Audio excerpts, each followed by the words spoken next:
For September the 14th, 2018, we talk about Spider-Man, Curious AI, and we ask you what your favorite modern local multiplayer game is. Welcome to Level 257.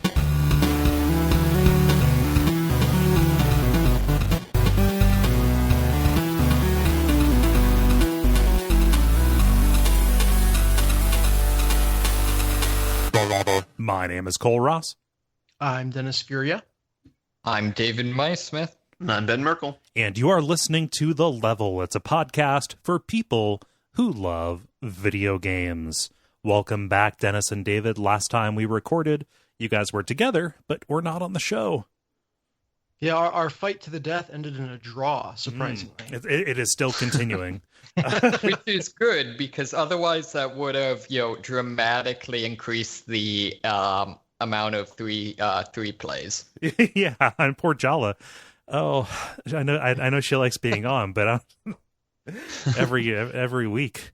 Yeah. Keep him talking, guys. I'm triangulating his position. I do kind of like the idea that we are somehow fighting to the death while recording the podcast. I mean, we kind of, when we were hanging out, we kind of did fight to the death, but we'll get into that. Okay. Exactly. Oh, by playing a board game of some kind. Yes. Okay. Yeah. So, sorry, I didn't mean to get explain the joke. Yeah, exactly. Precisely. Yeah, but you two doing good? David, how are you getting settled in? Really good, actually. I ended up finding a really nice place. Being New York, it's super small, a little bit expensive, but I managed to get a corner unit that has almost like a panoramic view of the surrounding buildings and stuff. Mm-hmm. So it's one of those things where it's kind of nice because for a lot of people it would be a really crappy room because it's literally just one room. But for me, not having a family or anything, it's it's really, really nice, exactly what I'm looking for. So yeah, that's been fun. Although figuring out how to, for example, get actual furniture in the city has been interesting. So I ended up my desk and chair. I salvaged. They were being thrown out by the the American Stock Exchange. Okay. So I just kind of picked them up off the side of the road and lugged them back to the apartment. I'm sure through some kind of weird kickback, some of your tax money bought that, so you're fine. Oh, yeah. No, yeah. That was totally my feelings on it. I'm also sure that you were not the most strange person walking on the road there, too. Yeah, it's...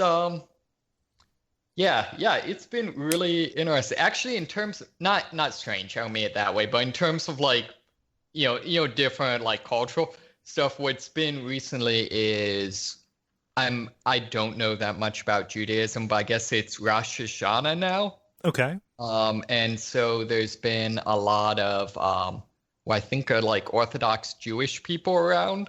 Mm-hmm. And I hope to someday look as badass as the little 6-year-olds in their black suits and fedoras.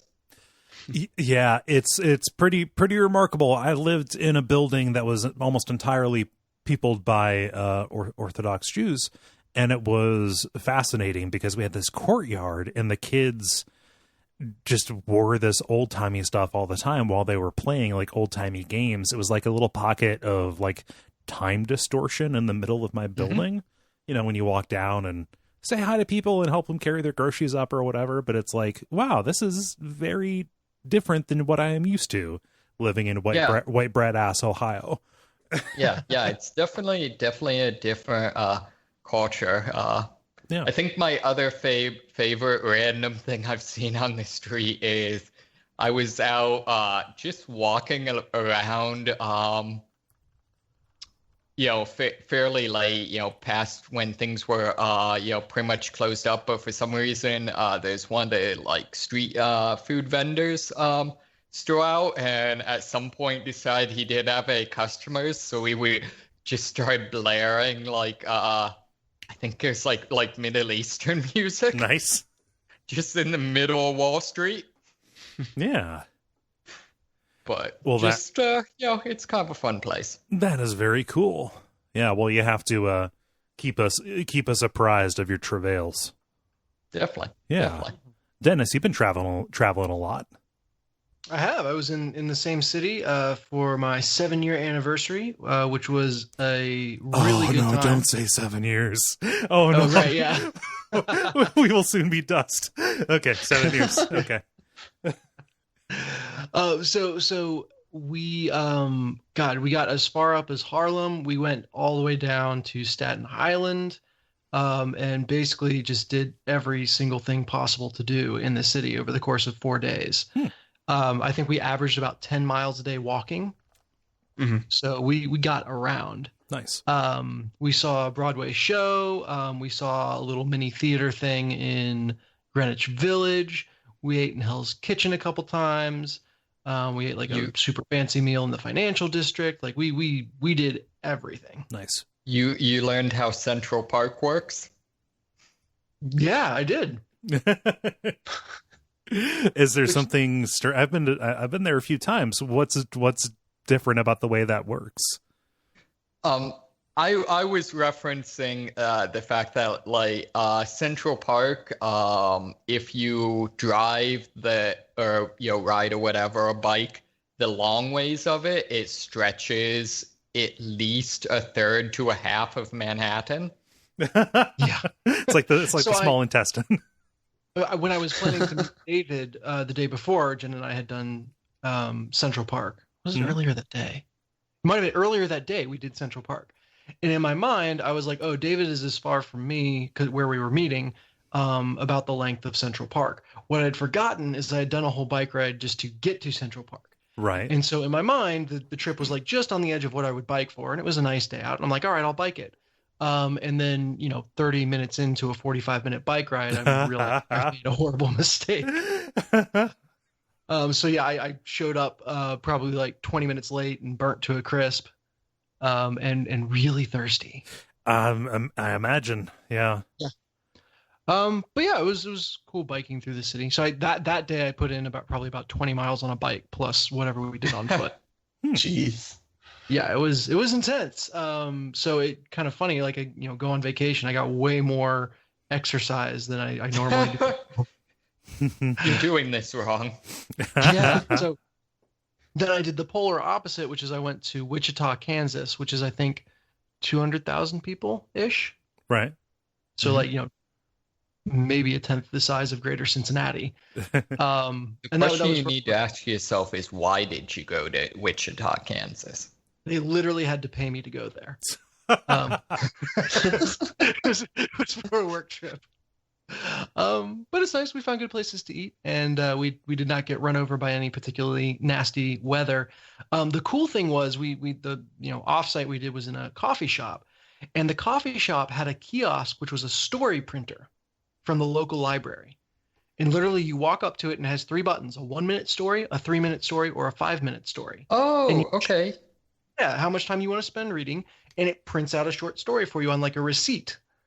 That was actually one of my bucket list items for San Francisco. Like the same artists, they've installed this like 3 places around the country, and that was one of my bucket list items in San Francisco that I unfortunately didn't get to, but that's really cool. Yeah, well, it's in the Reverie Roastery in Wichita. So that was really cool, and the stories I got were good. One of them was the Charge of the Light Brigade, so whatever. But yeah, so it was a good trip overall. See, I feel like in Wichita, Kansas, I just feel like this machine is broken. No matter what I put, I just get the Grapes of Wrath over and over again. It's so sad. 5-minute sections of the Grapes of Wrath. Ooh. I was never brave enough to push the 5-minute button because 3 minutes was like a really long receipt. Like it was, checking out of Costco after you've set yourself up for the month long. So 5 minutes, I can only imagine you'd have to fold it over like toilet paper. Yeah. So yeah, that was me. Had a good time the entire time though. Cool. Ben, how are you? I'm doing pretty okay. We just had a new roommate move in a day or two ago, and we had a dog move out, but now we're taking care of it because our old roommate went on vacation, so not much has changed. Yeah. So you This so just go ahead. This just sounds like a recipe for a very confused dog.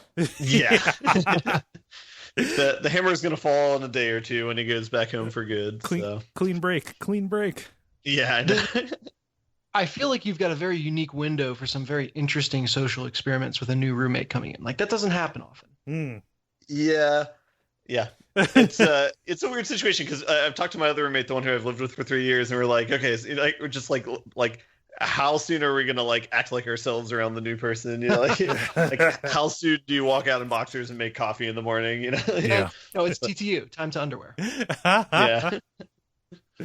Oh, there should be just some kind of like test, like just like a series of color buttons that he has to press every morning to leave his room. And maybe he presses them, and then like every time it unlocks. But the one time where he has discerned the signals of the house enough to know which order to press the buttons, then immediately, like, you guys get the signal, your phones ring at the same time, and you get Like the message. Simon Says. Yeah, exactly. Like, he'll figure it out. He'll know, and when he does, well, then that's when the pants come off. See, I've been having to get used to living someplace where I have neighbors that in adjacent buildings that can see in my window. Oh no! Oh no! Yeah, lean into it. So no, literally. Yeah, Like, I mean, I can literally see. Sorry, I leaned away from the mic. At least two of my neighbors right now. Do you not have? Do you guys not have blinds or? I do, but like most of the time, I want that natural light. Yeah, that's fair. Why would I deprive them of this remember, gorgeous like, body? not walk out of my shower naked. Yeah. Which, if it's all one room, man, you are in dire straits. Oh no! Yeah, it kind of becomes like a Metal Gear Solid type thing. You just start doing the diving rolls. You always make sure you have something to break line of sight. Exactly. Somebody there. Yeah, it's like the Simpsons movie. Oh yeah, definitely, like the skateboard thing with Bart Swingus. Yeah. Mm-hmm. Yeah, or to do like an Austin Powers kind of thing, like somebody holds up two pineapples. Yeah. Yes. Yeah. Kole, what's up with you, man? Oh, so I'm going to be closing on a house this Friday, God willing, and the creek don't rise. So that is exciting.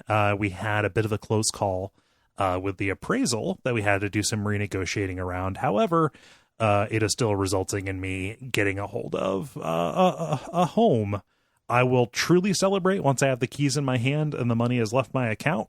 But not many people celebrate when the money leaves their account. But then it's no backsies. Like, the bank can't come in and say, yes, you get the orange juice with no calcium, or with no pulp and calcium. Denied. Like, well, but my bones. They just come and they take away.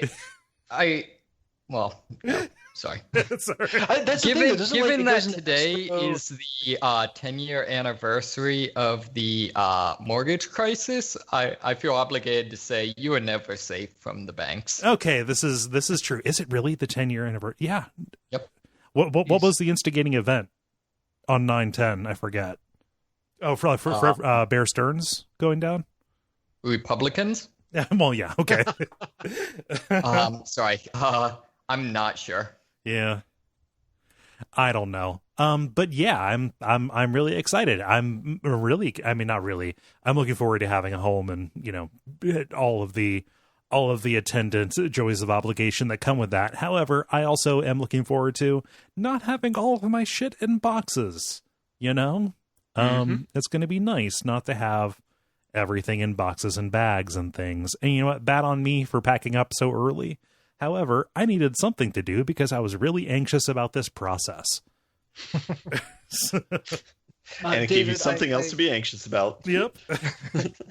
I observed earlier before you were on the line that this is probably the closest your apartment and Cole's apartment have looked to each other in a long time. Yeah, Probably true. We just happen to be passing in the same rain and just very similar phases. Yeah, in the habitation process. But yeah, I'm excited about that. Programming note, we will be back next week, but the week after that, I'm not going to be around to do a recording, or I will, but my office probably won't be set up then. So yeah. Understandable. Yep. But in 3 weeks, we'll have the sweet new setup. Yes. So, I think that is all of the banter. We have all checked in. So why don't we do the usual kind of show? The brief, the multiplayer, and the grind, and we're going to get started with the brief, where we talk about things that are happening in the world of video games around us. There are some announcements and stuff from TGS that we want to talk about, but I want to get the bummer out of the way quick. So that way we don't rip the bummer. Yeah, let's rip the bummer. So that way we don't end on it and go into the multiplayer being all. So Spider-Man came out here recently. The new web slinging, go all around New York City game. I've seen people, particularly Allison, playing this and sharing stuff on Twitter. It looks really neat. But it is home to possibly the saddest Easter egg of all time. If this is true. So that's a big caveat. I'm not entirely sure that this is not just a hoax, but who knows? Everybody is trying to trying to just run game, right? And also weird stuff happens that nobody would ever think is real, but actually is. Here's the actual story. So back in April, a man named Tyler Schultz, he got in contact with Insomniac. Insomniac Games, the team that made the new Spider-Man game, and said, hey, I'm going to propose to my girlfriend. I would love if I could do it through the game. Could you work in the phrase, Maddy, will you marry me, somewhere into the game? Insomniac said, yeah, well, can you wait until the launch day, right? And he said, well, we had 5 years in April, so, she'll probably be around in September. The problem is that by the time Spider-Man came out here this past week, in fact, like very shortly before it, Tyler's girlfriend dumped him and actually left him for Tyler's brother. Ta-da! So that sucks if it's true.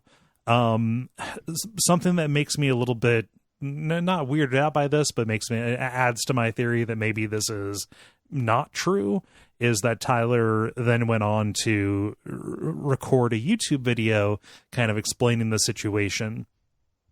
And there are some quotes that came out from around it.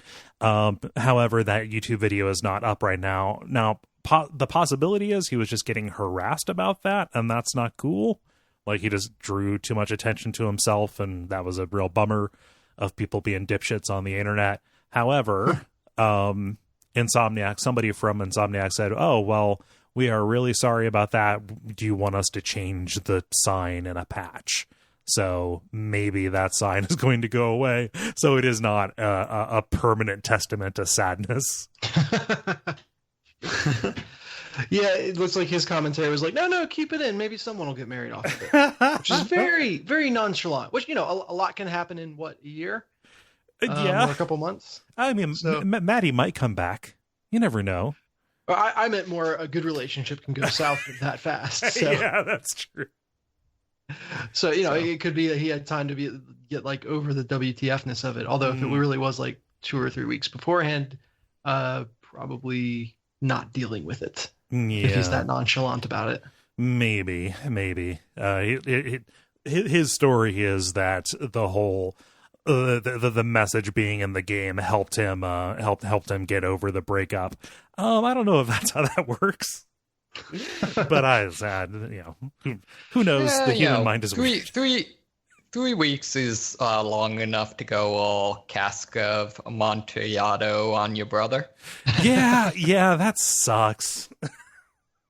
Man, for your brother. Dirty pool, mister. Yeah. So this is just kind of random, but I've been watching some of the Let's Plays of this, hoping to see places I recognize. And it looks like a really cool game, but I do have to say, like, none of the crimes I've seen in any of the Let's Plays so far, even without Spider-Man, would have any hope of succeeding. A lot of really basic small ball crime going on.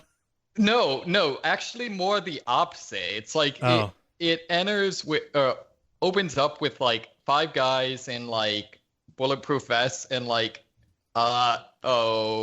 machine guns like shooting up Times Square.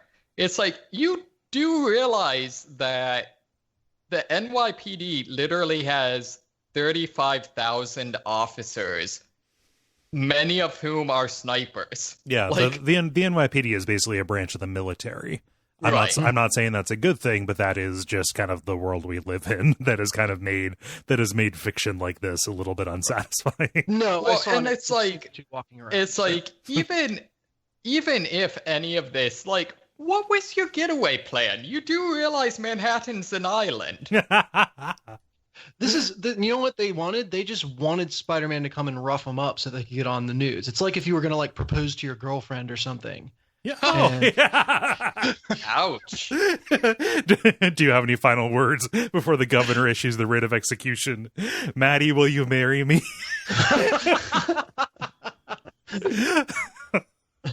Oh, well. So yeah.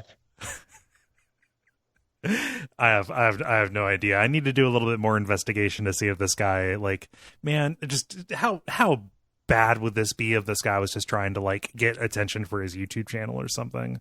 Like that would suck. Yeah, it's the weird internet dilemma of like, you can't prove that it was that, so don't be insensitive if it's real and he's heartbroken, but at the same time it reeks of, underhandedness. So yeah. See, I'm thinking more the real victim here is all of the guys dating Maddies that inadvertently just proposed. Oh no! A shotgun wedding and J. Jonah Jameson's holding the gun. And he wants wedding pictures.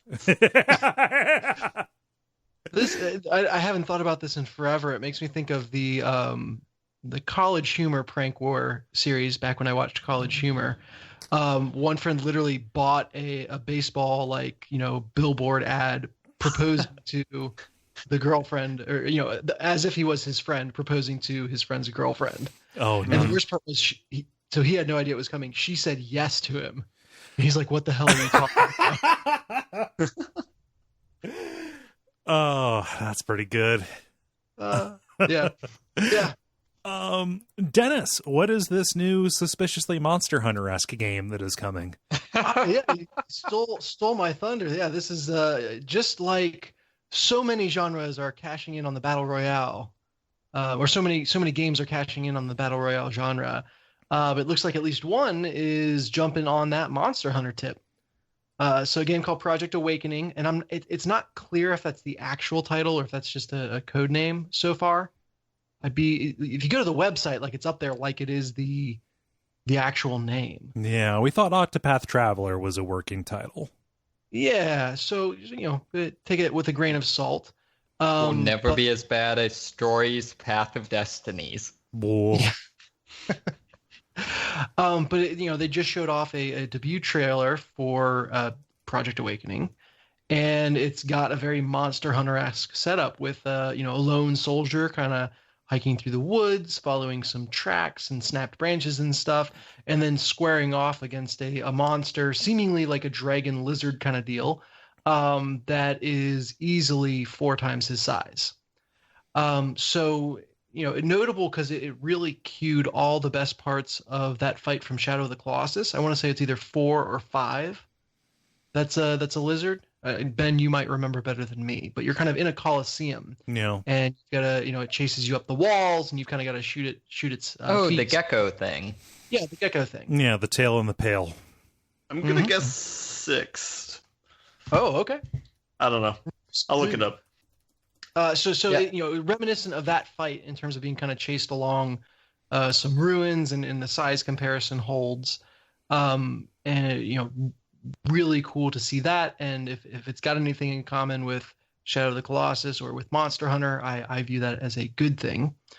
There's some kind of pump you up speech about the White Wolves arriving and all that stuff. My guess, it's the Order of Knights that you're playing as, or at least the knight that you're playing as.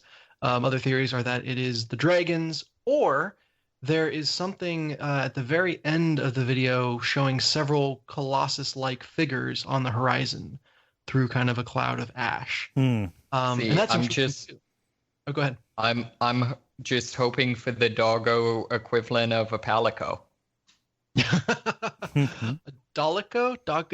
I'm not even going to try. Papico. Yeah. Come on. It's like you're not even trying.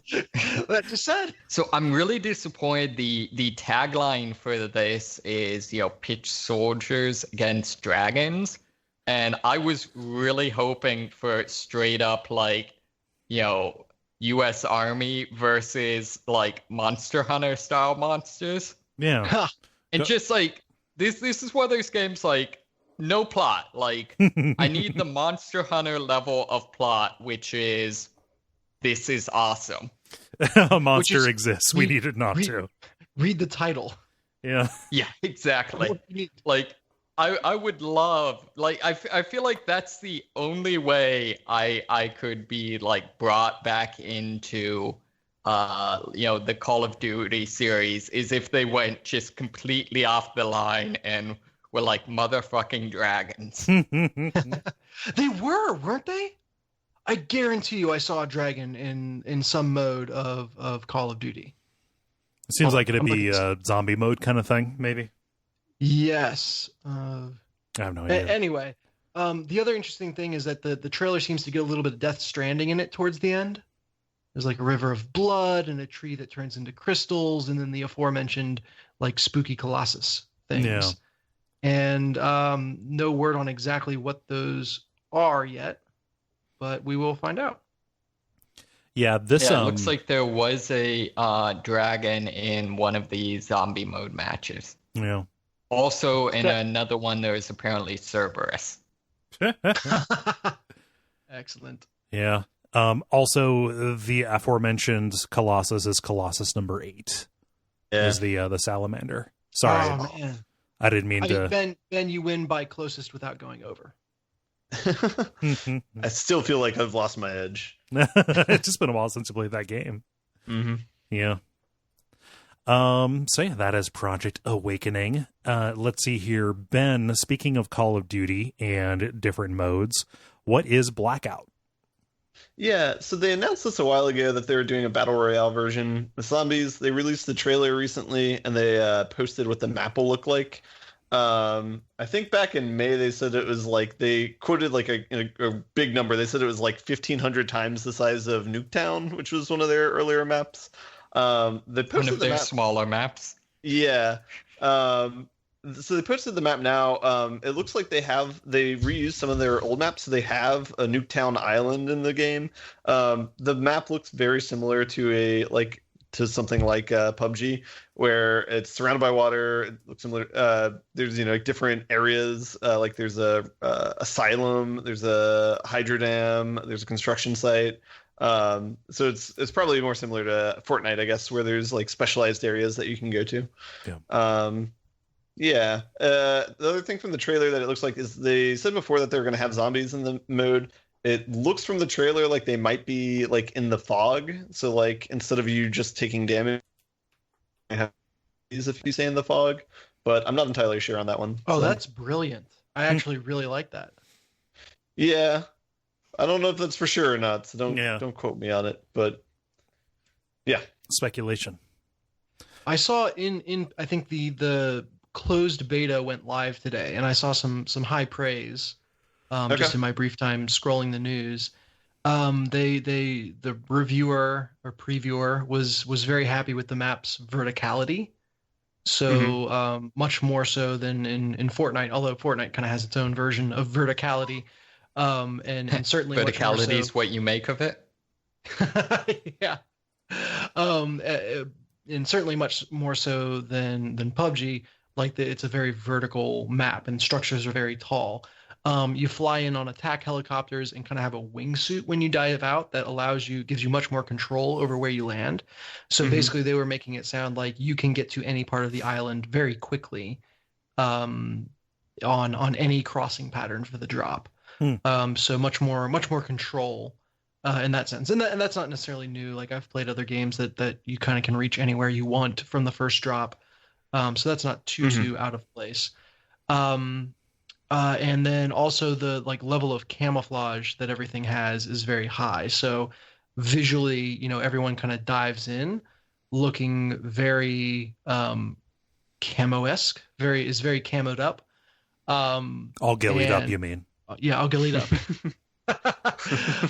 And so that, however, they stated it as a positive, oh, you really got to pay attention and listen for weapon noises. To me, this is already a genre where you die from nowhere with no warning. Yeah. And so to make that more probable is not, something that I'm looking for. Yeah, so, and if you're playing in a squad, that's just you're just asking to turn this into a hunting accident simulator. Yeah. Yeah, it looks like the way the map's set up is the middle area is just a giant forest, but then on the outside there's kind of more deserty areas. Also in the trailer shows one thing that's kind of interesting. There's a grappling hook type gun, so that might kind of go along with the verticality that you're talking about. Or somebody attaching it to a crane and flying upwards. Well, I didn't realize. I was looking some into this, despite my joking about it needing to be Monster Hunter. I didn't realize that the previous game in this series went straight up Deus Ex style. Oh yeah, they've been doing Future War for a bit. Yep. Yeah, I mean I knew what was that? I played Black Ops 2, which has some of that, but I didn't realize they'd gone straight some of the characters are basically robots. Mm-hmm. Gotcha. Yeah. Yeah, I think they even said it in the future as far back as Modern Warfare and Modern Warfare 2, but that was only supposed to be a few years in the future sort of thing. Yeah. But then Advanced Warfare is when they jumped the future shark, I guess. They went where everybody figured they were going to go. Yeah. I mean, they're running out of major world cities that are still intact. It's like playing a game of Pandemic. Yeah. Yeah. So this is of all of these, I'm going to be charitable here and call them fast follows. Of all of these fast follows on the battle royale genre, this one I think actually could be addressing a need that people might have, which is for solid and fast and responsive shooting. In my limited experience with PlayerUnknown's Battlegrounds, I've never played Fortnite, but I understand the emphasis in Fortnite is very much on the building as opposed to on crunchy ass snap and aim shooting. Having somebody with this tech and feel already existing walking into the space seems like it actually would be something people would want, as opposed to just trying to manufacture the need for it, right? I'd agree with that. I also I am skeptical that they'll be able to achieve it when there's 84 players on a map at once. Yeah. I don't know. My plan is I'm not going to buy the game. I'm just going to visit my brother sometime in the fall and barter a Spider-Man 3 or Spider-Man play exchange for a Black Ops play exchange. So. What crushing billboard will be in the Black Ops map? That's the question. They should have a Maddy, will you marry me billboard. It'll be the new thing. Oh, yeah, absolutely. So are they charging full price for this since it does have a single player mode? I didn't even know that. Black Ops 4 does not have a single player mode? Yeah. I didn't know that, actually. Yeah, I have no idea what the pricing is. 5? It's 4. Okay. Yeah, you can tell by looking at the shield it has the 4. It's a Roman numeral. Well, not it's explicitly not Nope. a Roman numeral 4. Fuck me. Yeah. Huh. It's a Roman numeral if you were only taught the first three numbers Yes. of the Roman numerals. I mean, like, technically that is a way to count. Like, is just a line for everything. It gets A unwieldy tally. very quickly. Yeah. Well, even okay, this would be a tally. Yeah. IVX, Yes. first three numbers. David, what is this AI story you've got? Yeah, so there's a actually kind of a cool nonprofit in San Francisco called OpenAI that is trying to develop AI that won't kill us. And so they do a lot of interesting experiments and advocacy and stuff like that. But one of their recent experiments has been to develop a AI with curiosity and see how that affects its learning. So basically, they made an AI where instead of the kind of points or awards, it's trying to maximize being like, say, a score in a game or something like that. It's basically boredom. It's trying to minimize boredom. Or maximize novelty, possibly? Yeah, exactly. But what they found is a couple of interesting setups. They did a lot of training with video games, and they found, for example, that when they pitted two versions of the AI against each other playing Pong, instead of actually playing Pong, they decide to see how many times they could hit the ball back and forth before it went out. So they were trying to maximize a non-indicated number. So they were keeping track themselves of how many bounces. Yep. I thought you were going to say, instead of playing Pong, they actually developed a language. And that's why we all live in bunkers now. Humanity was taken over by the Pongites. Yep. So the other thing they found is apparently there's some idea that what's called, I guess, the noisy TV problem, which is basically the idea that something distracting in the environment will be distracting to something with curiosity. Okay. And so they had the robot run mazes, but then had a TV going that it was able to perform some action in the maze in order to change the channel. And apparently its performance in the maze is plummeted because it just got distracted flipping through the channels. Oh, they're just like us. Yes, exactly. So human AI yet. Yeah. So the basic message here is that even the AI will not be saved from itself. Good. Well, that's good to know. Yeah. Man, it's great to know that we can build in this just kind of inherent shittiness. I'm a big proponent. Like there's some idea that maybe a lot of the irrationality of people and emotions and those sorts of things are an inherent feature of intelligence. Right. Because I mean, if you look at an insect doesn't really seem to display emotion, whereas like a dog does. Right. So I tend to think what will potentially save us from the super AIs is that if we ever get to that point, they just won't be that different than we are. Yeah, so we can just subvert them with weird cognitive biases and things. With cat pictures. Yep. I mean, and that's how the Pongites were defeated by the Lawcats. Just give them Reddit to read instead of Wikipedia. This version of War of the World sucks. Multiplayer. Now it is time for the multiplayer, where we ask you a question and then you answer it. This time, Dennis, you asked the question. So what did you ask the nice people? I did. I have a lot of old favorite party games that I know I can rely on. Bust out Mario Kart 64 and everyone's going to be happy. So I thought I'd ask about what local multiplayer game from the current generation can fill that role. So basically newer games that are perfect to get out for a party. Yeah. I will get us started here with Juan, who says, Nidhogg, the stick figure dueling game. Introduce alcohol and a few creative rules, and you have a wonderful drinking game.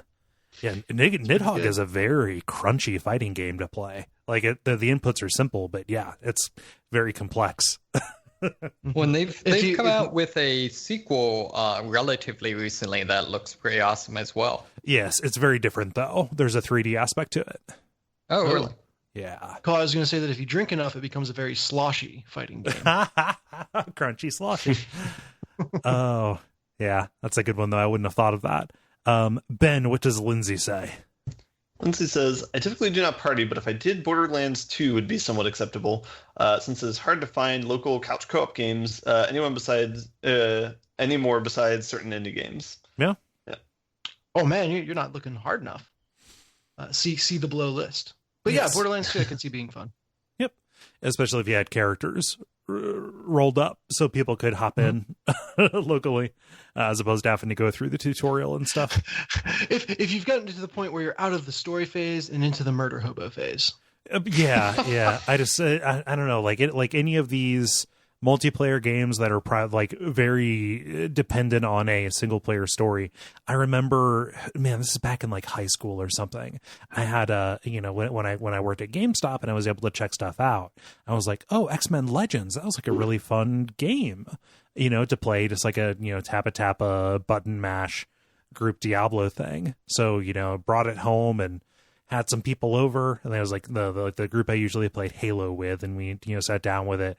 Turns out X-Men Legends, you have to play for 2 hours before you can unlock single player. So that was bullshit, because I just wanted to run around as Iceman zapping people while somebody else was Cyclops zapping. Everybody was going to be zapping people. Yeah, I was one of those people. I remember that not working out. Yeah, it sucked. Yeah.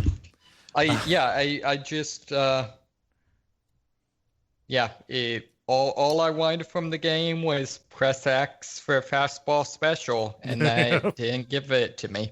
I remember being real bummed out with Smash Brothers Brawl, where you had to do the hour or two co-op game or single player game to unlock a bunch of characters. Yeah. No good. I'm happy developers are getting around that. It's a good trend. David, what does Greg say? Greg says, last time I hosted a party, Kole was 6 years old. But if I was to do one, I'd put a trivia game up. Anyone can play that, even folks who don't play video games, and booze will equalize people's IQ as the night goes on. You really, you could go wrong with trivia if it's a kind of pop culture dependent trivia that hits a group's weak point, but I don't know. Jackbox is probably going to figure pretty heavily into this list, and that is a good thing. Man, guys, not related to the show necessarily, but I've been playing Wits and Wagers recently. Okay. We got an office game of Wits and Wagers going, which is awesome. And it is such a perfect system, the trivia game for people who don't really do well with trivia. Because you never have to worry about getting it exactly right. You just have to be good at kind of guessing about other people's guesses. So. Yeah. And that complaint that you lodged on the pop culture thing, I was like, I don't have to deal with that. Wits and Wagers.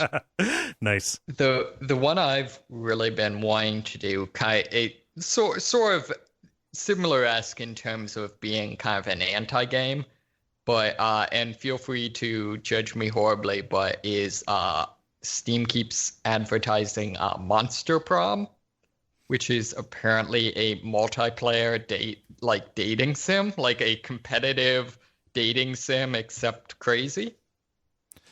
Is it? Oh, I've heard about this. This is almost like a Yogg or a werewolf kind of thing. Yeah, right? exactly. Yeah.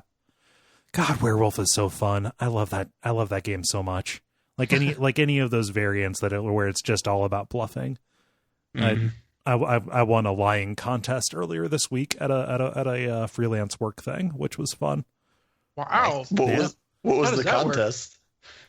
It was just it Was was this like weekly reports or something, or no, fuck, I'm contract. I don't have to deal with that shit.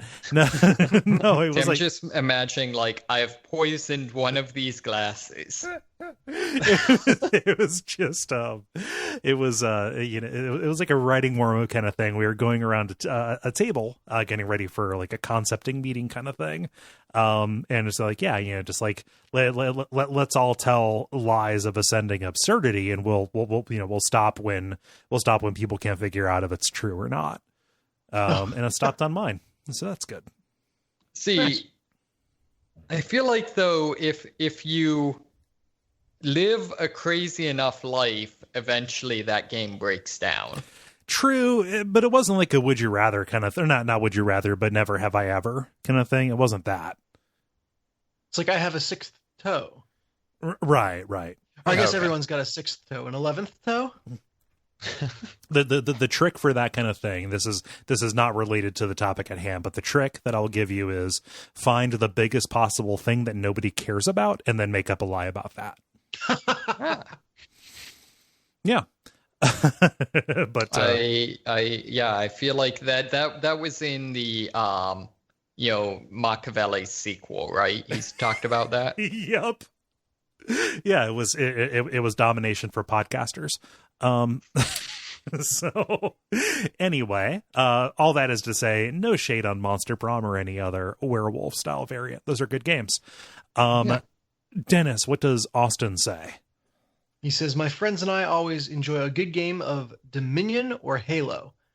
So Halo being universally recognizable, but I had to Google Dominion because my first thought was the card game. But there's an outside chance he could be referring to Dominion Storm Over Gift 3 or the Dominion RTS series. Yeah.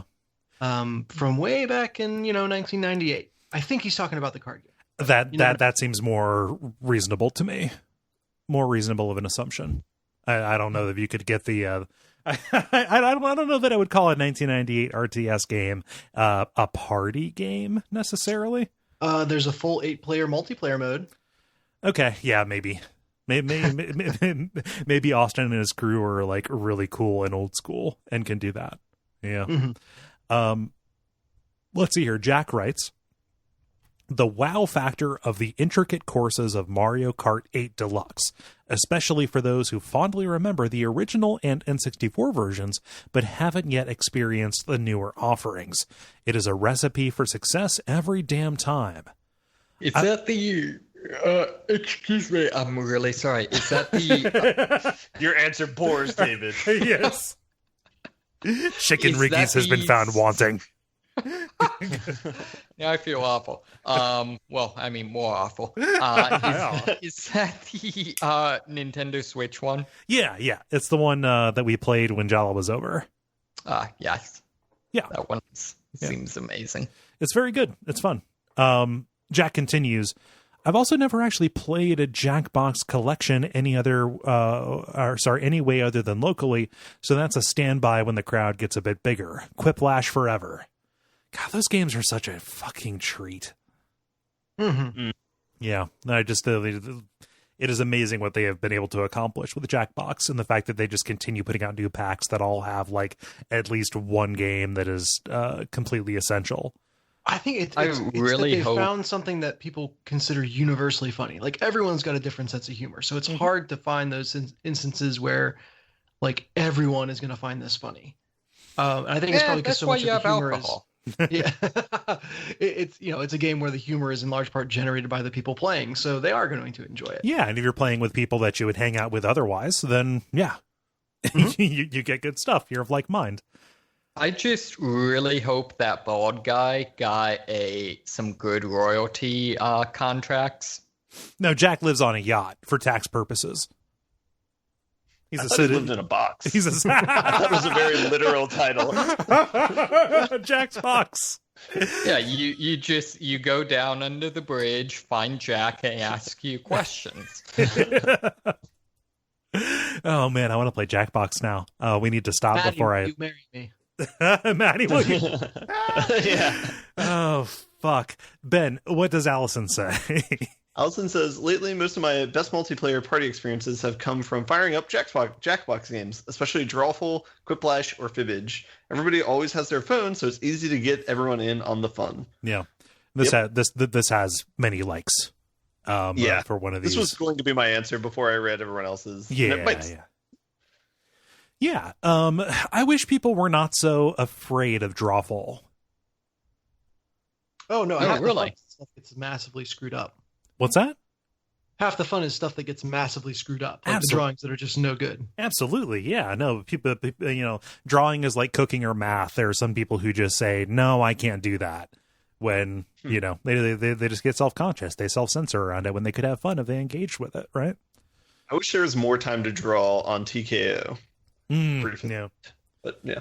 God, TKO just still has one of my favorite funny moments from all of Duckfeed when somebody did a drawing of Pikachu that just said "God is dead" over. It was very funny. I own that shirt somewhere. You do? I do. Oh, so does Sam. Sam owns that too. It's great. I saw it when he came down. David, what does Nick say? Nick says, I played Keep Talking and Nobody Explodes with my cousins recently, and they absolutely loved it. We did a round where we made it a little more movie-like too. I was in the basement on speakerphone while they were upstairs on the other line trying to communicate what they saw on the screen. Oh yeah, if I played that game, it would definitely be done over intercoms or walkie-talkies.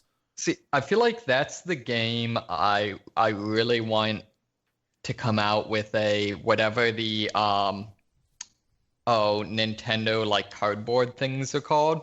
Oh, Labo? Yeah, I want them to come out with a Labo type version of that so I can physically hold the random bomb thing. Yeah. I would very much like to play Keep Talking and Nobody Explodes with Jala specifically. I think that our rapport and needling each other would make that very we would blow up every single time, but it'd be very fun to stream. Oh man. Dennis, what does Sam say? Sam says, the only current local multiplayer I've really gotten a chance to play is Jackbox, which is always a great time. But my perennial answer will always be the current Mario Kart or Smash Brothers. In a small group of 2 or 3 people, playing through a single-player game and passing the controller around is also great, but technically not answering the question. So I really like the idea of low-key multiplayer. Where you just play tricks on each other? Yep. Maddie, will you marry me? See, we're just gonna keep on using that. It doesn't matter. It doesn't matter if it's original or funny. We're just gonna keep using it this episode and no longer. I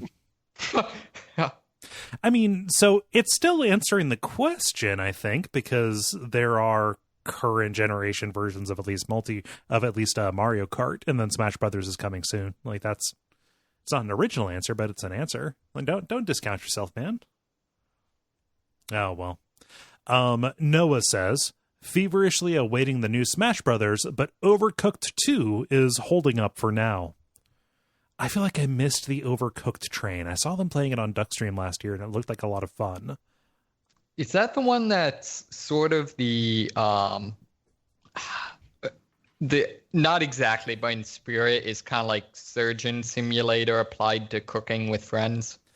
It's like a very cutesy, semi-physics-based, top-down cooking simulator where you play in increasingly ridiculous kitchens. The one that I saw that made my ears perk up was a kitchen that was split between 2 semis. Or 2 trains that were running side by side. So the fridge was in one, and the stove was in the other, or the grill was in the other, and you had to wait for them to line up so you could throw the ingredient to the other person.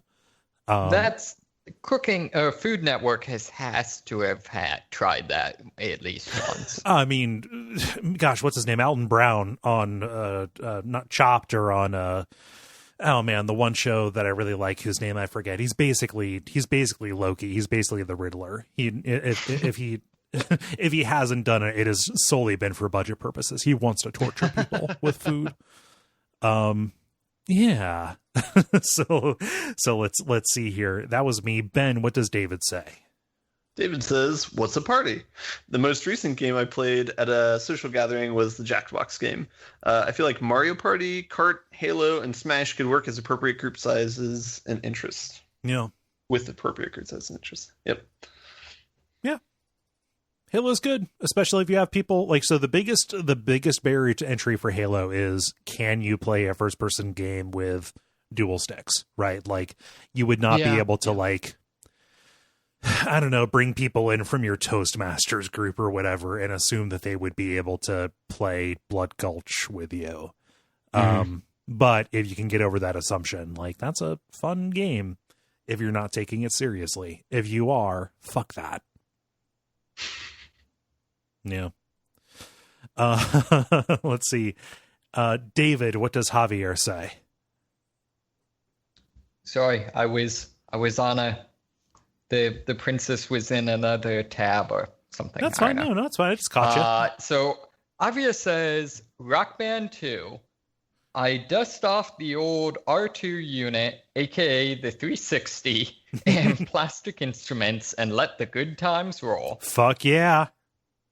Mm-hmm. Yeah. My OCD nature would not let me play without spending at least 30 minutes calibrating the sound first, though. So, yeah. Well, that's why you do that before the people arrive. Just being a good host, you know. No, I would doubt myself as the game started. I have to do it every time I play. Yeah. So really like non-CRT TVs killed Guitar Hero for me. Really? Is it? I mean, well, it's a little bit of an exaggeration, but like the one I was super into was Guitar Hero 3, and I played that all on like an old, normal ass TV. Right.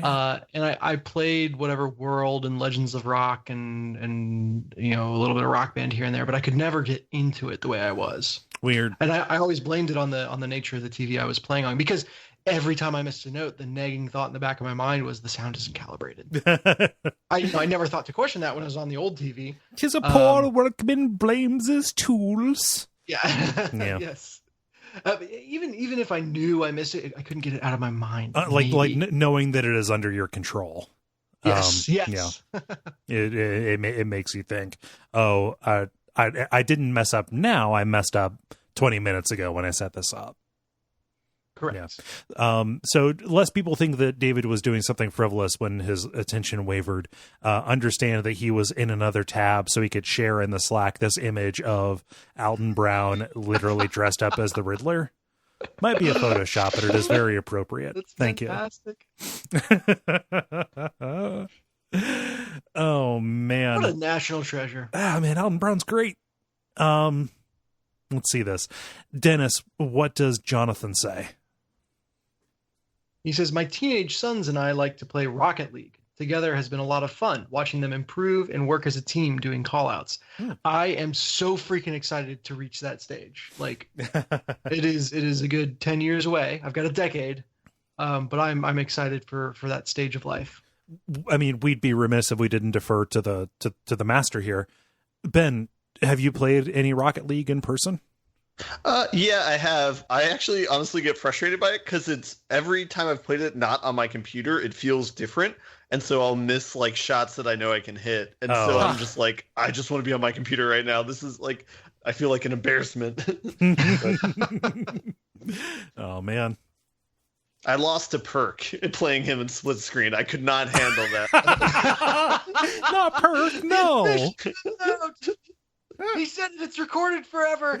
I'm not going to edit that out. Oh. No, leave it in. He needs to know. Oh, man. So Alexander writes, you know what's a surprisingly good local multiplayer game? Her Story. Since the whole game is what if a search engine was a murder mystery, I have had lots of fun throwing that on the big TV and inviting my friends to shout out search topics. It got even more fun once I solved it on my own and could ask leading questions to keep the group discovering those juicy nuggets of FMV goodness. Nothing too obvious now. Certain revelations are what that game is all about. Pro tip, the whole shout out search topics game works well on her story. Not such a good idea on Google. Or even YouTube. Everyone, look how my browser auto completes. Oh, no, nobody gets to see that. That is that is both my treasure and my secret shame. Yeah. But I will second this. I played a good portion of her story just on the couch with Jen. Yeah. And we'd like do that instead of watching a TV show. You two have a little bit of a history of doing adventure games cooperatively too, right? We do, yeah. There's only a couple. Like we finished Machinarium together, and then we've started a bunch of others. Mm-hmm. But it's good times. Nice. Yeah, that sounds fun. So when we're recording, we post relevant links and sometimes images into our Slack channel, our backstage that we have going on. Jella says, I can post weird images too. There's an image of a cockatiel trying to get into a Starbucks kind of cold beverage cup. Remember that feeling when you wanted something but weren't tall enough yet? That poor little cockatiel, which might be Rami. I think this might be a homegrown meme on Jala's part. It might be her cockatiel. Has the same colors. It is monochrome. But again, I just need to call these balls and strikes. Ben, what does Michael say rounding us out? Michael says, wait, friends? In person? I don't understand the question. Diablo 3. His real answer is Diablo 3. Yeah. Again, you need to invest some time to get your murder hobos ready to go. Yeah. But I absolutely agree. Yeah. Do you guys want to go kill some skeletons? Fuck yeah. Always. Oh, man. So an answer that I'm surprised didn't pop up, and I will put this in his mind, even though I haven't played it in a couple of years. I had a very fun time playing Sports Friends with you guys when you were down. Specifically Barra Barra Ball and Johann Sebastian Joust. Very cool. And I would be curious to see if there is kind of anything else similar in the offing a couple years down the line. I have Move controllers now, although not 4 of them. Mm-hmm. So we could play at least a one-on-one, much more legit version of that. I'm gonna have to go find that. Yeah. Yep. Sports Friend is very neat.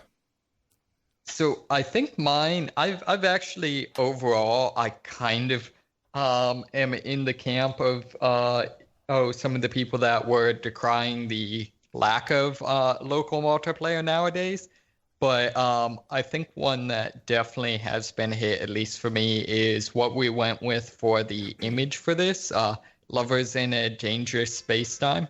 Oh, yeah. Absolutely. Very good. So I think I guess this, we didn't say necessarily parties. This could be local multiplayer. So I still playing Forge mode and Halo 3 as a like deathmatch hack or whatever. It's computerized Calvin Ball. It's great. Yes, exactly. Is has a special place in my heart. Yeah, it's very good. Ben, how about you? Yeah, I think I'll probably stick with Jackbox for like video games since it's so accessible. For if I have a board game to play like socially for a good time, this is with the right people. I would say Cthulhu Wars with beer is a really great quote unquote like party game. But that has some asterisks. Is that a single title, Cthulhu Wars with beer, or? I don't know. They make a lot of expansions for the game, so I would not doubt by the time this is posted that there could be a Cthulhu Wars with beer out. So. Oh, and Dennis, how about you? Yeah, the one that came to mind for me, oddly enough, enough also has a semi-level, which is Gang Beasts. Oh, yeah. Yep. Just like the wrestling, grab, and kind of ragdoll fighting simulator. And really, any game, Rocket League gets at it a little bit, where the controls are going to be an equalizer. Right. Just like it is difficult, to do what you're trying to do with the controls, and that's going to be part of the fun. Yeah. But Gang Beasts in particular has just led to more like shouting and in a fun way, and hilarity than any other party game. Nice. It's a good answer. Good answer, floppy dudes. Floppy dudes.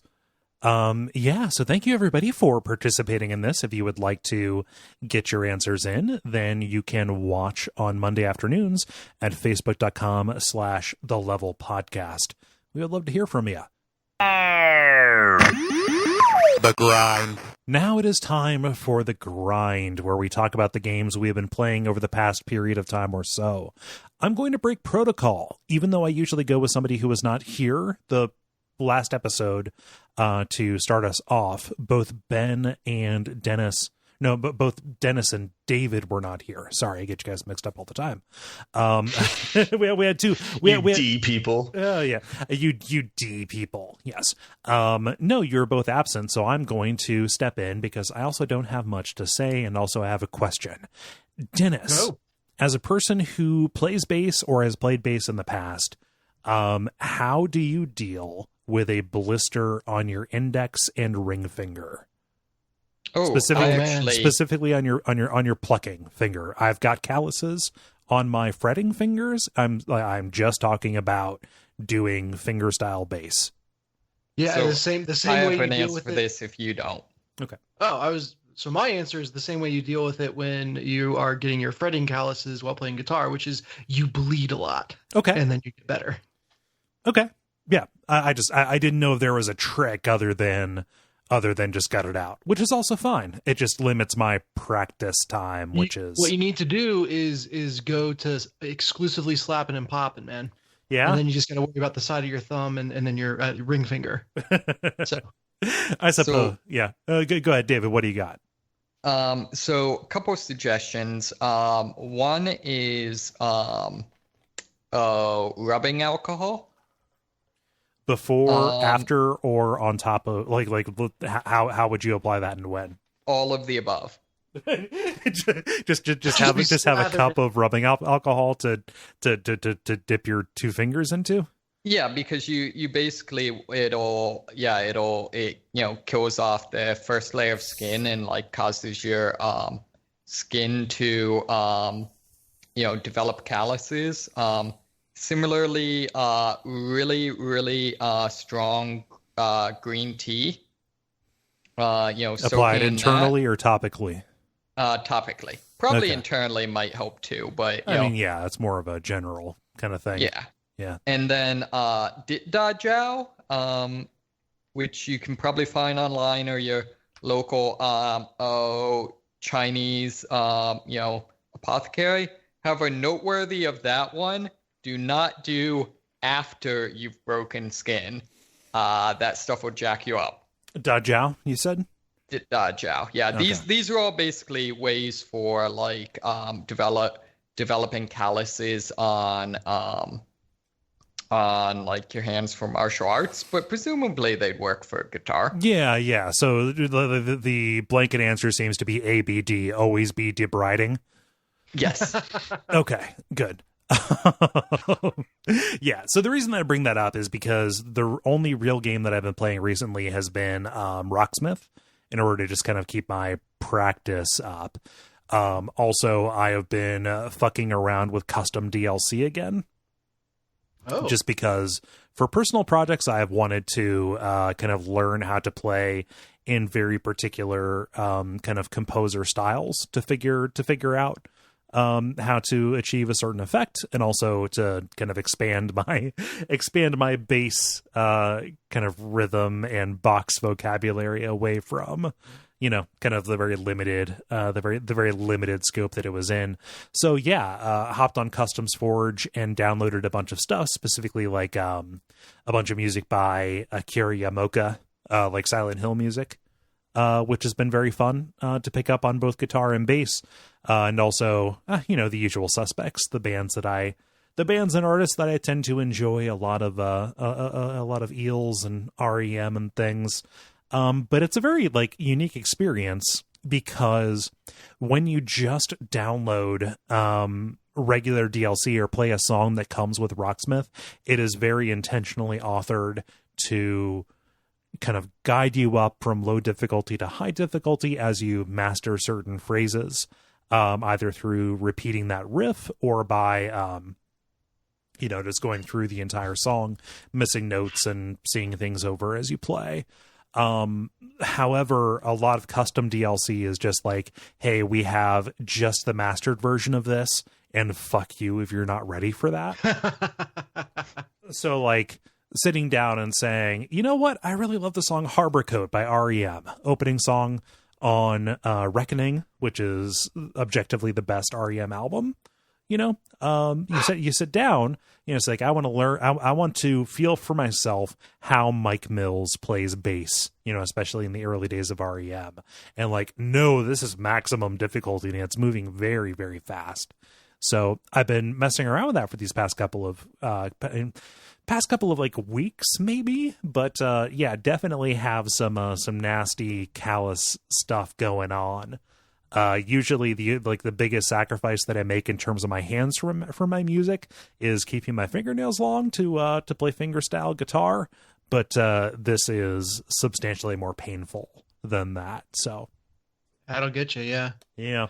So I'm curious, how are you dividing your time now? Are you like 50% bass, 50% guitar? Are you all the way over exclusively learning bass, or kind of where's your focus? Honestly, it's whatever my energy and attention has. So I'm just kind of like, let's say 50% either. Cool. Yeah.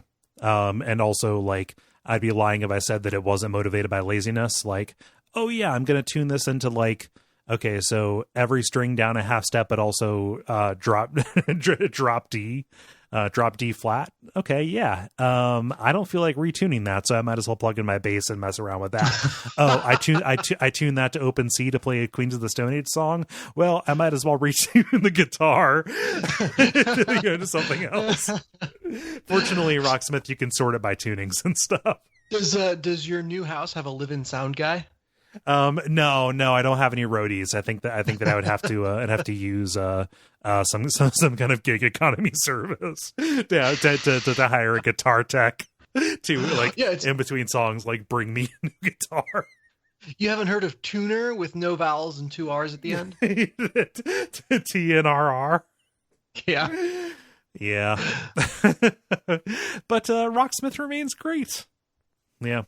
The one disappointing thing is, like, because all of these songs have one particular kind of author on them from the charting kind of standpoint, like, you can really tell, like, oh, there was somebody who kind of like me likes REM songs, but really is just kind of interested in the bass parts. So there's a bunch of stuff from the IRS days, back before they went over to Warner Brothers, where it's like, you know what, I really only feel like making the bass version of this. So like, if I wanted to sit down and play Radio Free Europe, which has a very fun guitar part, no, only bass for you. Go to hell.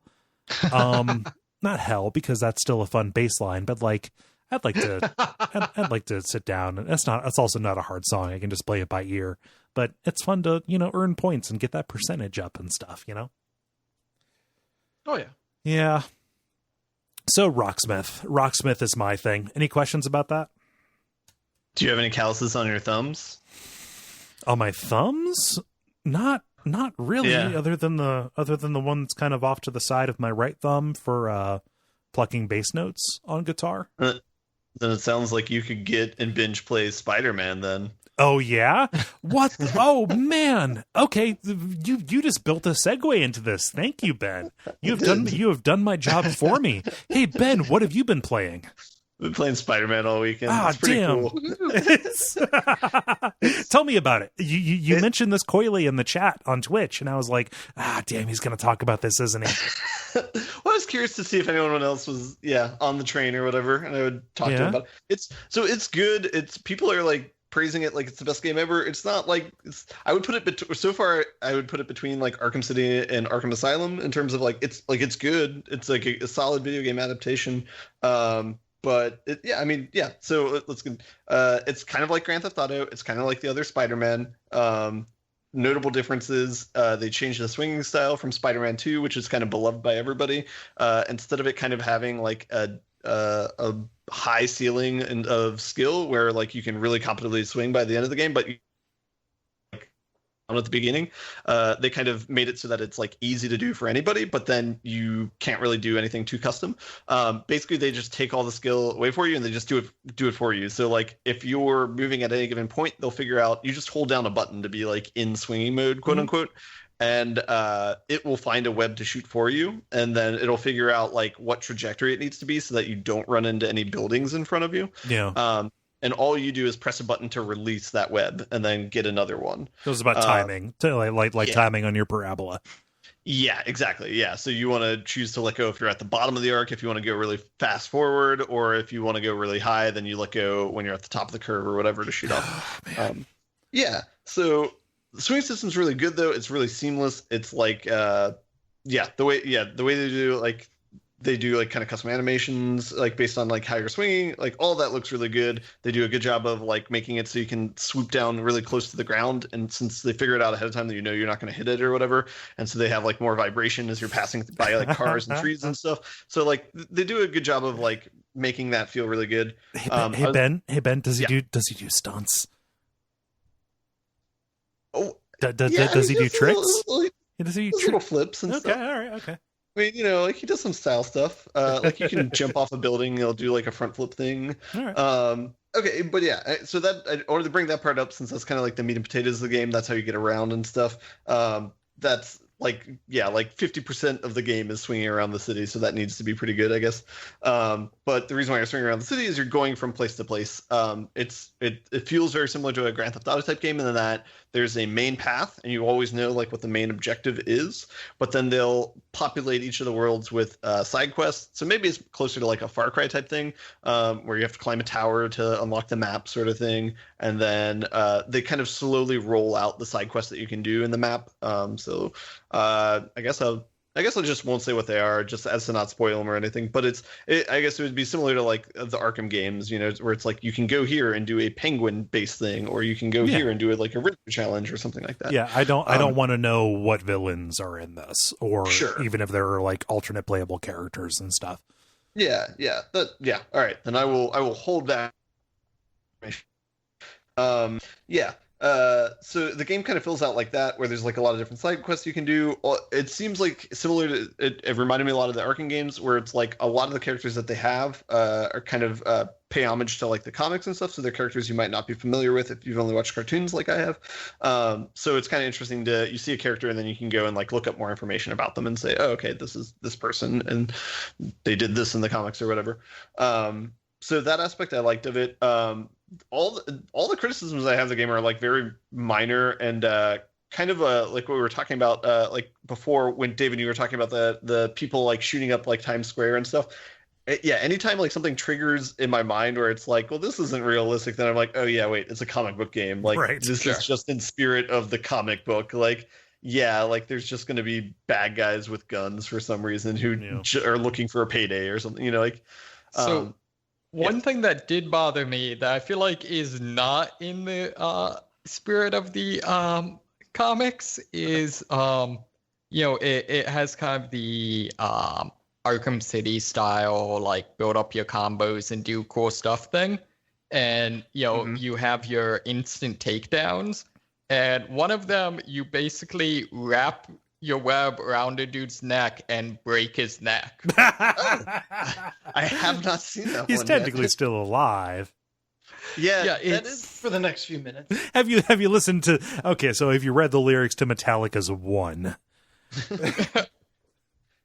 That is one difference in this game versus Arkham Asylum is he does kill people. Like he'll just like throw people out of a helicopter and it's like, yeah, that person's probably dead. So yeah, they don't. It's definitely different than Arkham in that sense. Like they don't try and make them save everybody, I guess. What let's see, I forget what I was talking about. Yeah, what other questions do you guys have about the game so far? I guess without saying anything about the main story seems it's good. They do a lot of good job with like character building and kind of like slow playing it, which I appreciated. It says that I'm like 50% through the game on the stats or whatever, so I'm guessing that I'm probably like 2/3 or 3/4 through the story, and then a lot of map stuff to do afterwards, if maybe. But they do a good job of like building the characters, and like it might be like halfway through the game before you're introduced to a new character, but then they'll be committed to like keeping that person around for the rest of the game. Cool. So yeah, so I've liked that so far. I'm trying to speak vaguely here, I guess. One thing that's kind of weird, and this is just like an odd thing. Jameson's kind of like Donald or like Rush Limbaugh or Alex Jones in this game. Weird. Yeah, like before I didn't really see them as, he was just kind of like closed-minded in a funny way, not like a serious, like sad way. Right. Like rough but lovable. Yeah. And then like this one, like it sounds very much like conservative radio type thing where he's like, you know, I've been saying it for years, like Spider-Man's like the bad guy and like no one listens to me. Hopefully people like change now after the blah blah blah. And it's, I don't know. So that was one thing that was kind of getting me down in the game. Yeah, that's a bit of a bummer. I haven't heard specifically how Alex Jonesy he is. However, vigilante justice is not a thing we should encourage. Oh. Yeah, you know. I guess, let's see. The only other minor that talking about the combat system that you mentioned, yeah, the combat system is very similar to Arkham, the Batman games, the Arkham games, where it tracks a combo. One difference is like there's kind of like two modes of combat where you can like punch somebody, uppercut them into the air, and then just punch them in the air a whole bunch. So it's maybe like a Devil May Cry or God of War type game or something. Or you can just like punch people on the ground. They have a cool system where you can do a move where you shoot someone with a web and you immediately like close the distance on them and then like punch them. So it's a way to like get travel from person to person really quickly. And they have it like it has a good amount of depth of like what you can do and the way you can upgrade it. So depending upon like how you upgrade it, like I upgraded my characters to that, like I can take away guns from people with the webs and then like swing it around and then throw the guns back at people. So I don't know. There's cool things Just you shoot can him. advance. You're already killing people. Just start shooting them. That's a good point. Yeah. He doesn't have any. Well, I guess outside of the web neck finisher, he doesn't have any like murder moves in the game. I thought you said he threw people off of buildings. He throws people. That wasn't a cutscene and not like it's not a common like fighting thing that you can do. Which is you can't like because I'm actually, I was just kind of looking at it, and apparently at one point, they apparently were very emphatic that it wasn't going to be possible to, like, chuck people off buildings and stuff. Yeah. So I guess they got rid of that. Yeah, that was the other thing I was thinking of, is one thing that you can do to kill people is if you, like, hit them in the air and then punch them towards, like, off a ledge, they'll just fall off, and that's, like, a pretty quick way to kill people. But, yeah, I don't know. I'm sure they're all dangling from the side. Yeah, sure. They caught some loose webbing that you have laying around the city. But they also have the cool mechanic too, where they have different suits that you can wear in the game, like different skins.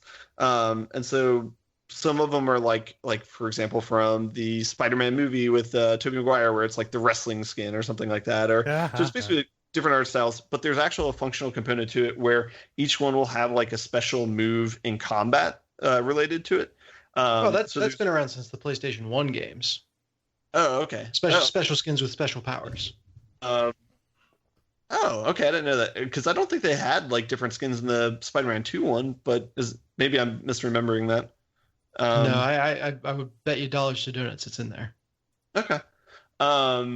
Okay, so then they continue to shred with this one. One of the ones that I have right now that I think is really cool is you can unlock like this like drone that is beside you and just like shocks people, and so it makes combat very, very easily, because apparently one of the upgrades you can get is if you have a shocked enemy, you can web swing that person around and hit other people with it. So it's like a 2-for-1.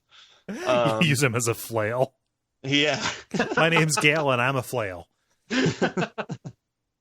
I think my only small complaint with the combat system is there's the counter isn't as strong in this game as it is in like Arkham. Like if you counter somebody in Arkham, like that's a guaranteed like okay you're gonna be safe or whatever.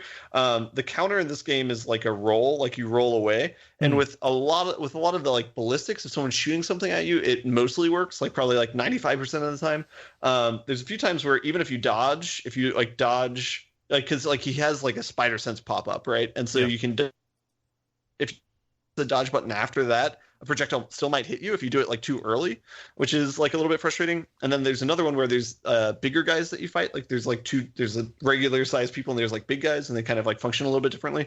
The big guys, you can press the counter and dodge and they can turn 180 and still hit you. What? So like if you don't dodge the right way, like you get like punished for it, which I was like pretty frustrated by.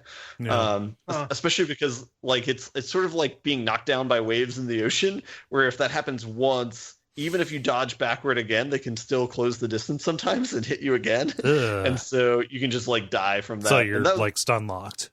Yeah. So like that was a little bit frustrating, but that's only happened it hasn't happened a whole lot of times, and again you can kind of upgrade your way out of that situation eventually anyway. So the combat system's definitely like serviceable. It takes a little bit before you kind of get the gist of it. Unlike Arkham, where Arkham it feels like there's pretty defined time to fight and like stealth like modes. Like it feels like you can't do one mode the other. Like this one is kind of fluid where you can do either stealth or fighting, but it doesn't like explicitly change modes on you. So you kind of have to master both control schemes. So that takes a little bit to learn like how to do both those things for me at least. But it definitely gets there where it does seem like a pretty serviceable combat system. Nice. How tied to the movie is it? Like, does Tom Holland do the voice of Spidey, or I don't think so. I think it's somebody else, just like a generic person. Well, if it has throwback costumes to like the Tobey Maguire Spider-Man, that's interesting to me that they would acknowledge that universe. Yeah, it seems like they just have like skins that kind of span. Yeah, because it's like there's comic book ones and there's like a bunch of ones that seem like one-off things where it's like this is what he looks like when he fought against this enemy in this one comic or something like that, where he has a soundproof costume or something. I don't know. At the very least, they are explicit that in this game, he's been Spider-Man for 8 years. So this is a little farther along than the normal like origin story thing. Oh, thank God. Yeah, I like that decision. That's good. Yeah, that's good. Go through the death of Uncle Ben. Yeah. Yeah.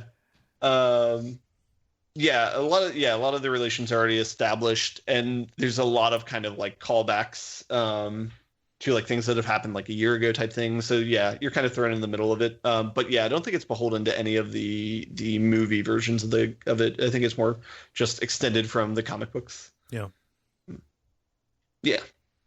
Let's see. I don't know what else should I say about it. Do you guys have any other questions about the game? No, I'm excited about this. Like, seems real cool to me. I'd say probably put in maybe like 15 hours in it, maybe 15 or 20. Cool. I'd say I'm about 2/3 of the way through, so it's a pretty good sized game, I think. Nice. Mm-hmm. Yeah. All right. Cool. I do have one brief other thing to talk about. I finished the Black the Fall game. I kind of continue to be a little bit frustrating for my liking. It's even though the art aesthetic is good like all the way through the game, so like I do give high praise for that. I was a little bit frustrated by the puzzle. And over the weekend I watched a video. It was the guy who made Antichamber, and he was talking about like the puzzle design in that game. Oh yeah. And one of the concepts he talked about that I thought was really interesting, where he's talking about how frustration isn't like a linear thing, where it's like if somebody quits the game here, it's because they were frustrated from this exact puzzle. It's like something that builds over the course of a game. So like he was talking about how important it was to just like eliminate frustration from games, like, and not try and look at player data when you're doing that. Just try and look at the game like holistically. Yeah. So it's not like, oh, this may have been the straw that broke the camel's back, but you were loading a ton of bullshit onto that camel. For several hours before that. Yeah, and I got a lot of that with Black Default because it felt like a lot of times it was like, oh, I need to solve the puzzle exactly the way that you want me to solve the puzzle. Like, I don't know. Like, I don't want to lay too much like hate on it or anything because like I do enjoy the art style and I don't know. I think it's a cool idea for a game. It just felt like a lot of the puzzles weren't well like introduced or like the hints weren't good enough for how to solve them. Like, there's literally one puzzle I how to, and it was like I don't like I. It was just like it was a mechanic that they have never taught you up until that point, and so it's like it was just like, oh, I didn't even know that I could do this. So it's like, okay, yeah, I guess that's how you solve it. But like, I don't know. It's just there's a lot of stuff like that where it's kind of frustrating. But yeah. I mean, like, so like that only gets like the art style only gets you so far. Like that might be your ladder. You know, like, yeah, like this is the thing that we're going to trade on. That ladder still needs to like lean against a wall. And if that wall is not, if that wall, you know, like the structure that you're leaning against, the puzzles is not particularly strong, then yeah, and that's an issue. It's tough to, there are some good puzzles in the game, you know, like it's not all bad. It's just, yeah. Oh no, but it's enough to be like, yeah. Yeah. There's like a dozen frustrating ones in there. And so, yeah, I don't know. But anyway, if you're really into art style of games, then that might be a good game to play through. Or if like or just like watching a walkthrough of it might be, you know, like interesting. The other thing too is I think I completely missed on like the theme of the game. Because like while I looked at the art styles, the game, there's like a credits menu thing, and they show a picture of I think what they were trying to get at with the theme of the game that I had not picked up on until they showed it. So I want to be vague to not try and spoil it, but that was something that kind of caught me off guard. Where I was like, oh, okay, the game's supposed to be about this. I did not know that. Huh. So that was one thing that was at least interesting that makes me want to kind of maybe go back and either play it again or think about it again or like read some interviews to see what they were trying to do with it. So yeah. Cool. Well, David, I'm curious if you have been able to make any time for games in your move and such. Sure. So, a little bit. I picked up two sort of, I guess semi-indie games, Cryptark and what was the other one? Skyforce Reloaded. Skyforce Reloaded is kind of a generic like Galaga game or whatever. It's I guess kind of good. You're shooting people and trying not to get shot by people. Okay. There's not much to say about it. Cryptark's really interesting because it's a game with some really great ideas and gameplay that just some of the design choices kind of drag it down. Kind of the basic plot line of it is you're a mecha salvage team crew that is salvaging these abandoned alien crafts that your job is to go out and clear out all the enemies and get to the AI core and destroy it so that then the mega corporations can come and plunder all the advanced technology.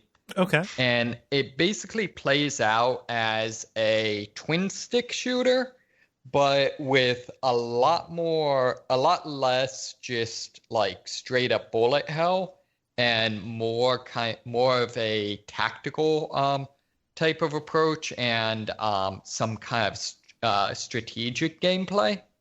So you're seeing the ship from kind of the cutaway position. It's like it almost looked kind of Metroidvania-y. Yeah, kind of. So you see the ship from a cutaway position, and you have a map of where all of the different systems are, almost like a FTL type of thing. Yeah. So a lot of it becomes there's things where like one of the systems might be the alarm system. So if you attack any of the other systems that it's attached to, all of the enemies will instantly know where you are.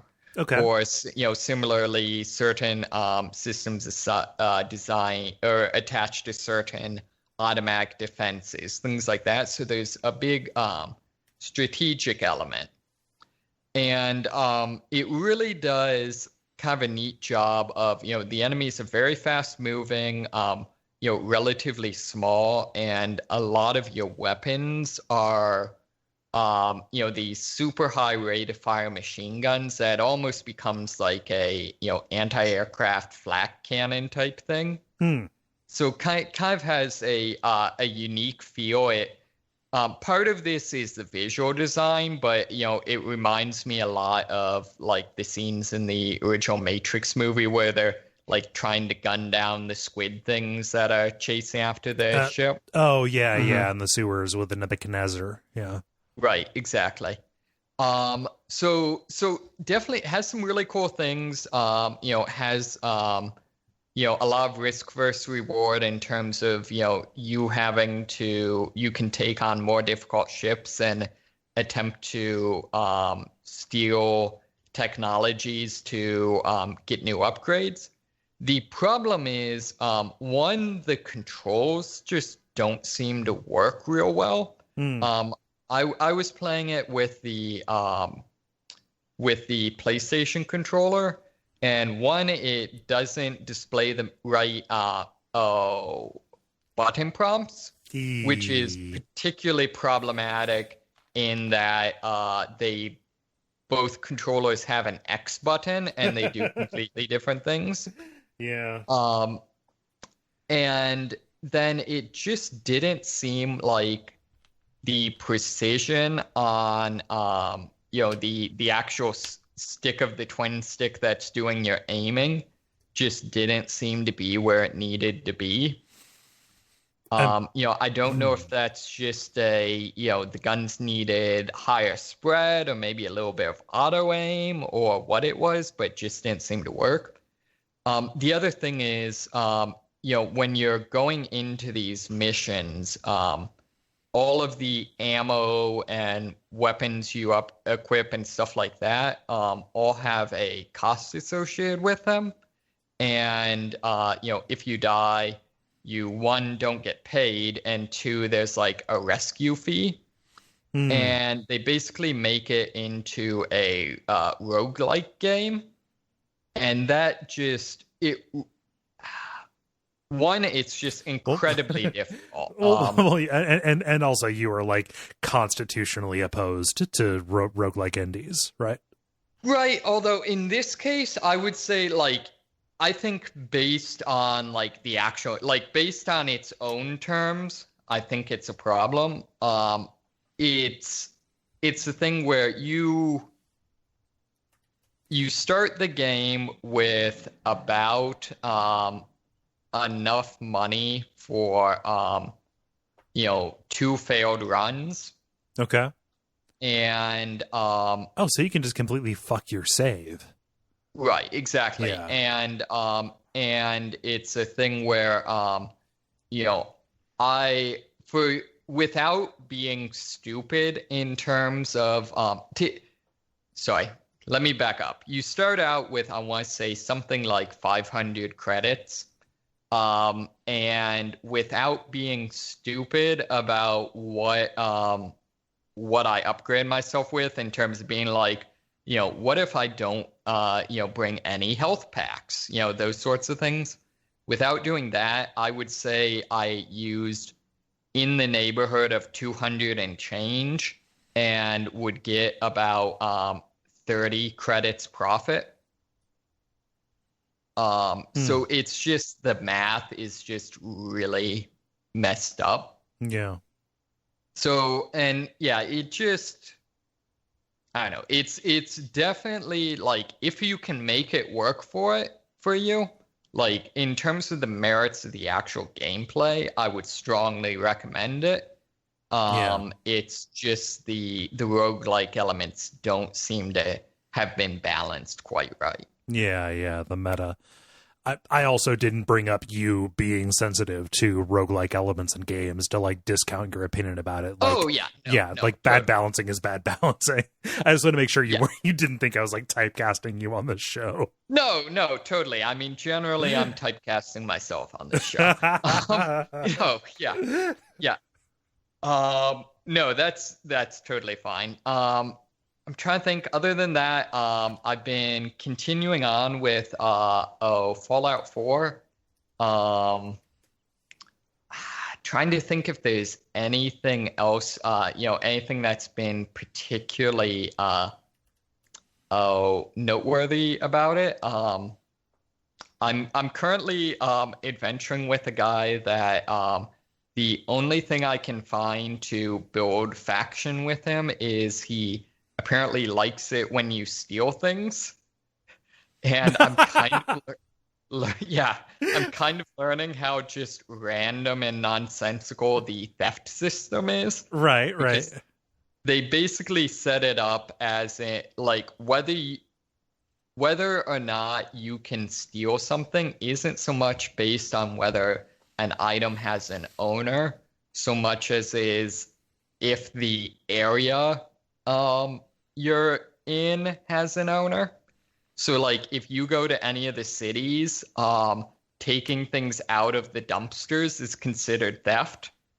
It's been a little bit fucked up like that for a long time too. Like if, in the final dungeon of Fallout 3, you stole something from the Enclave, it didn't really care that the Enclave were bastards who wanted to destroy the world.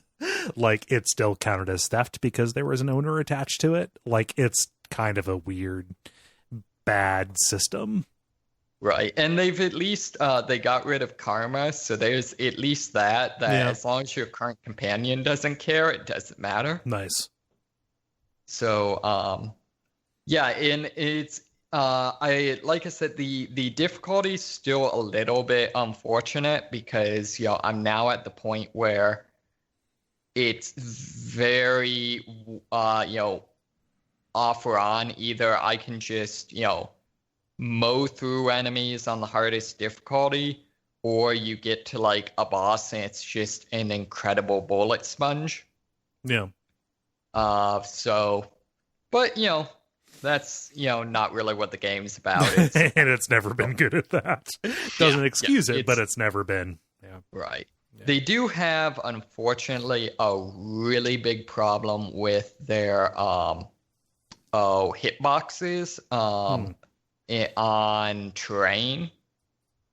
So if you have line of sight, but the hill exerts a right of geometry, then it will stop your bullets from hitting them, or? It's some of that, and I can't tell. It sometimes feels like, maybe they don't do quite normally. Most games you're actually shooting out of your character's eyes effectively.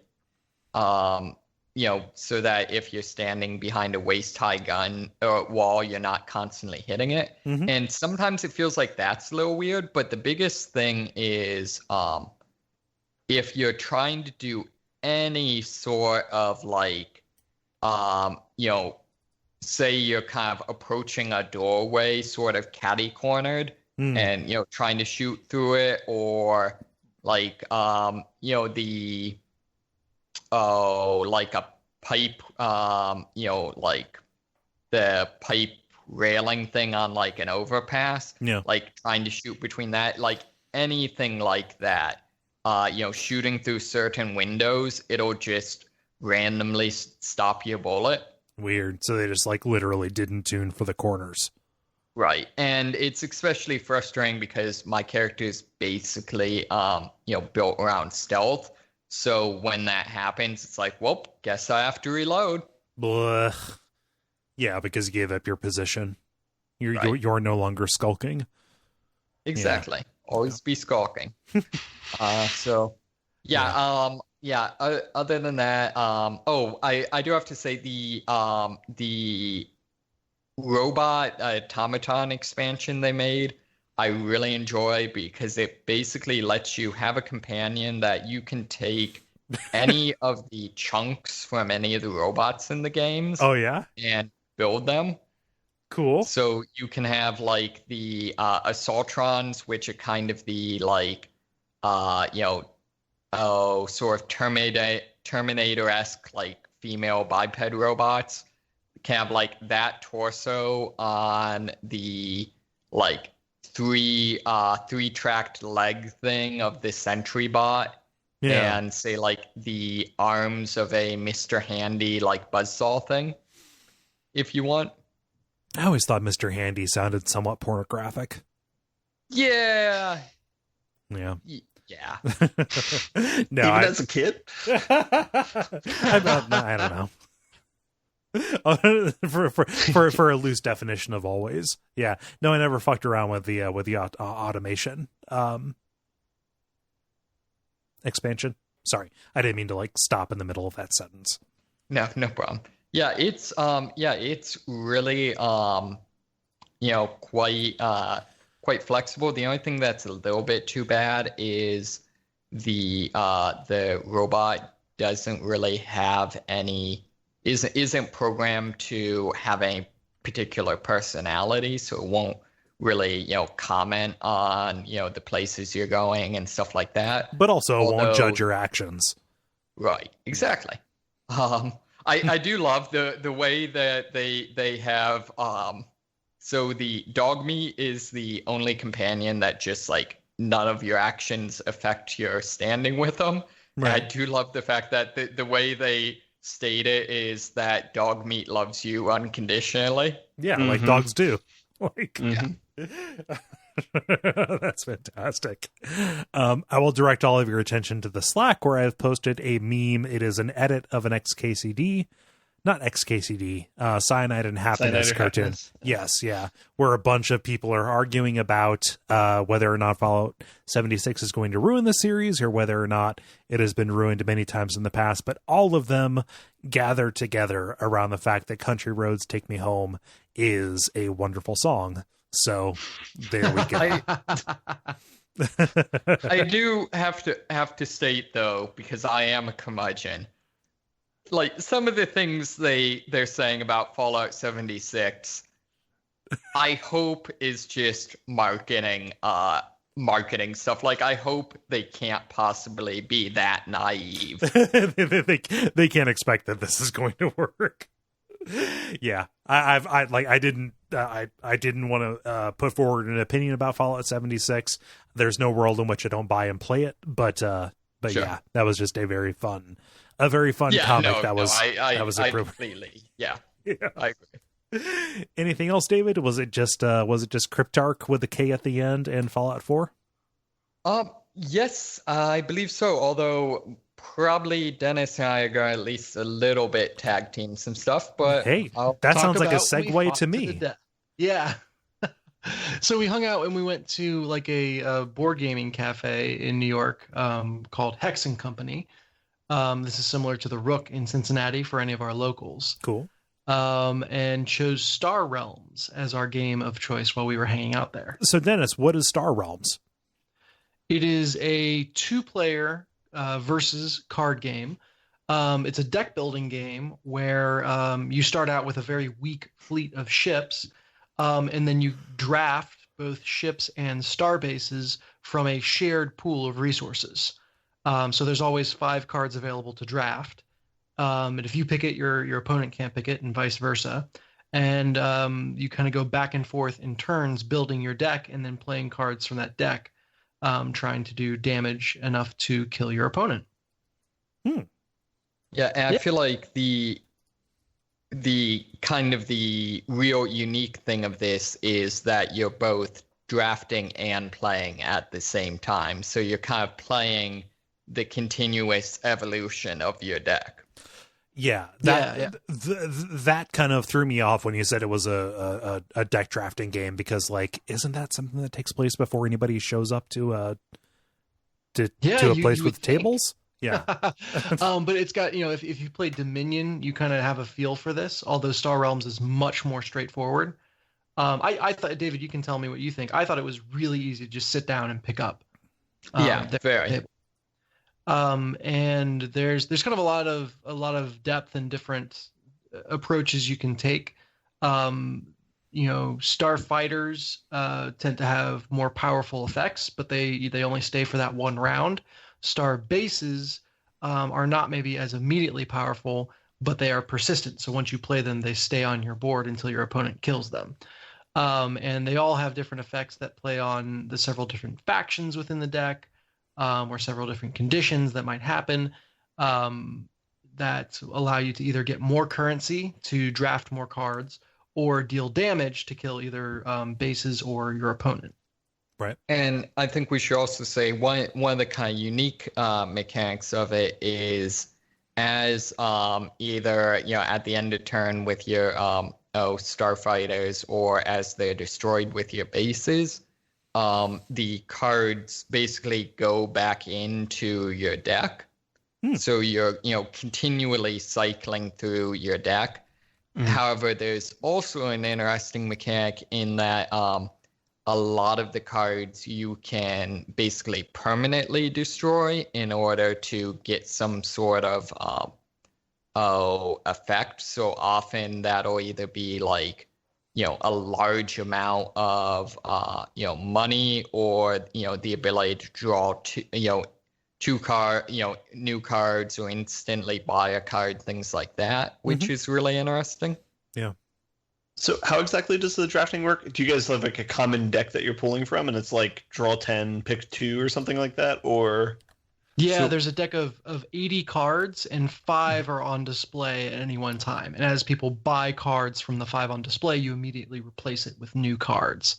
Okay. And so when you buy a card, it goes into your personal deck, but then you would not, you wouldn't pull that, or it goes into your personal discard pile.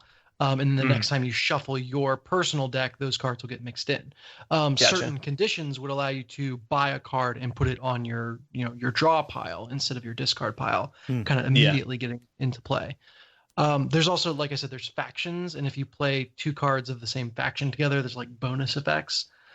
So it was really cool, and kind of this. Sure. I was keeping track of health for us, and we kind of stayed neck and neck until the very end, where David had a huge turn. Yeah. So just real quick, sorry, with the draft mechanic, one of the other things is that you can only buy on your turn, so you're never directly buying at the same time. And the other thing is all of the money you earn, basically disappears at the end of the turn. So it's not, it's not a resource you can really bank. Which also, kind of makes an interesting feel to it. Yeah. But yeah, I know, at least for me, kind of my strategy was, I went for any card that let me, draw more cards, and then also really focused on the bases. And I think eventually I just, got a number of bases out, and then I got a base that for every starfighter I played dealt 1 point of damage. And so I just basically sicked all of my mining ships on Dennis. But since he had all the draw mechanics, every playing starfighters was drawing cards and dealing damage, which gave him more starfighters to draw cards and deal damage. So he created a self-perpetuating Dennis defeat machine. For reference, your starting health pool is 50 points, and I think your final turn, David, was 32 points of damage. Jeez. Was that the big turn you were alluding to, Dennis? Yes, that's the turn. Okay. But yeah, so that was fun. That was Star Realms. I know there's an expansion pack. There's an alternate set of rules that allows you to play with more than 2 people, but I think you have to have extra decks of cards. Am I remembering that right? Or maybe you can do it with just the one deck. And I love the fact, I love their actual rules for it, because for there are some variants, but for the most part, the rules pretty much straight up, in as many words state, the rules for playing with multiple people are the same as playing with 2 people. It's basically just, you can decide who you want to attack is the only difference. Yeah. That's funny. Yeah. So yeah, check it out. I think the funny, it's New York. We paid, I think it was a total of $20 to hang out, to have a reserved table. And I looked up the game afterwards, and it's $17. So you also had the venue and a place to be, and yeah, it was a cool spot. There was someone behind us playing the X-Wing miniatures game, which I've never seen in life before. Yeah, and even better, playing it with like, I don't know, like a 10-year-old or someone who is old enough to be at like optimal loves Star Wars age. But yeah, my understanding, I wasn't really paying attention to him, but I had a friend who was really into it back in the day. My understanding is one of the weird things of the miniature game is like it's actually like you have to play with the miniatures on the board because it's straight up like, you can attack anything that's say like 3 inches away, and you literally like any miniatures that are within 3 inches, like it's not grid based or whatever. So it's like a game you play with a compass. Literally they were playing with these little plastic rulers. Some were straight, some were like in a curve pattern, that like when you say, okay, I want to pull a tight turn, you get out your tight turn ruler, set it on the front of your ship, and then pick up your ship and set it on the other side of the ruler. Yeah. So like there's no board, it's just measuring distances with your starfighters. Which, to be fair, is probably the most accurate, simulation of space. Yeah, really, really cool. I mean, while still being completely two-dimensional. Yeah, right. Exactly. So that friend who played that back in the day, was that Kyle, David? No. So this was actually one of the guys I did steampunk stuff with. Okay, all right, yeah. It seemed like a thing Kyle would do. Yeah, Kyle was super into if we're ever in the like 80s plot line of we need to fight the aliens and all video game skills apply, like he's the person I want to fly our X-Wing. Yep. Nice. Continue. Sorry. Yeah. So yeah. Go ahead. So, okay. So kind of, I don't know, I guess this is a question for everyone. One of the things I was wondering from this is, I know, the game, in some ways, reminded me of like Munchkin in terms of, having a lot of the mechanics be kind of, subverting the other players, moves and those sorts of things. And similarly, had, the deck building mechanics, stuff like that. Are there any like databases or search engines or something like that online where I can take like all the board games and be like, these are the mechanics I like, and like show me games that have this mix of mechanics? So Board Game Geek's kind of like Steam for board games, where they have tags of like empire building or blah, blah, blah. And you can search games based off of that. Okay. Yeah. So check out Dominion, dog. It's a good one. Yeah. Definitely. Yeah. So that was Star Realms. I also got to play Mansions of Madness again with my family. Nice. Nice. That was another really incredible experience. We played Escape from Innsmouth. Nice. And we wound up losing. But everyone still had a great time. So is that you died or you became fish people? Or you were always going to become fish people? We had one of our members die, or at least be so close to dying that we're like, okay, there's no way we can salvage this. I guess we lose. And that if someone dies, you have one round to finish the game, and we had neglected to pick up a key character that we needed to finish the scenario, and that's all I'll say. But the best part about it was two of the players, actually my mother-in-law and father-in-law, both went insane, quote unquote. Yeah. And when you go insane, you draw from a pile of insanity cards. Oh, you get special rules. You get special rules that sometimes are just like very, not going to affect things much at all. Sometimes they completely change the rules for how that player wins or loses the game. Yeah. So, for example, my father-in-law got silence, or I forget exactly what it was called, but basically he was immediately not allowed to talk anymore. And so we're like, what do you want to do next? Why are you what do you want to go do? And he was like gesturing and stuff. And it took us a second, and then we pieced together. Oh, that's like, and not like, not knowing exactly what the contents of all the insanity cards are, it was like really delightful for being like, oh, that's the kind of thing that's on the table. Okay, holy all crap. right, yeah, that changes our ability to navigate this. Exactly. And then my mother-in-law got the insanity condition where she personally would lose the game if we finished the game without her checking every explore token on the board. So it was like kind of almost like a kleptomaniac or like insatiable curiosity. Like she had to explore everything. Yeah, like compulsion. Yeah, exactly. Which led to her kind of wandering off to a different area of the board while we were like marching towards the finish. But we need to do this. It got to this point of betrayal where it's like, we got to go. Let's get out of here. Screw you, essentially. And she's like, no, we need to stay. We need to check stuff. And then we tried to leave. And that's when we realized we didn't have the character that we needed. Oh, it's no. Like, oh, shit. We completely forgot about getting so-and-so. Holy cow. How did we? And then she's sitting there just like, you guys left me to die. Now you can't leave. Like, but now everyone loses. So there. Oh, that's great. I love that.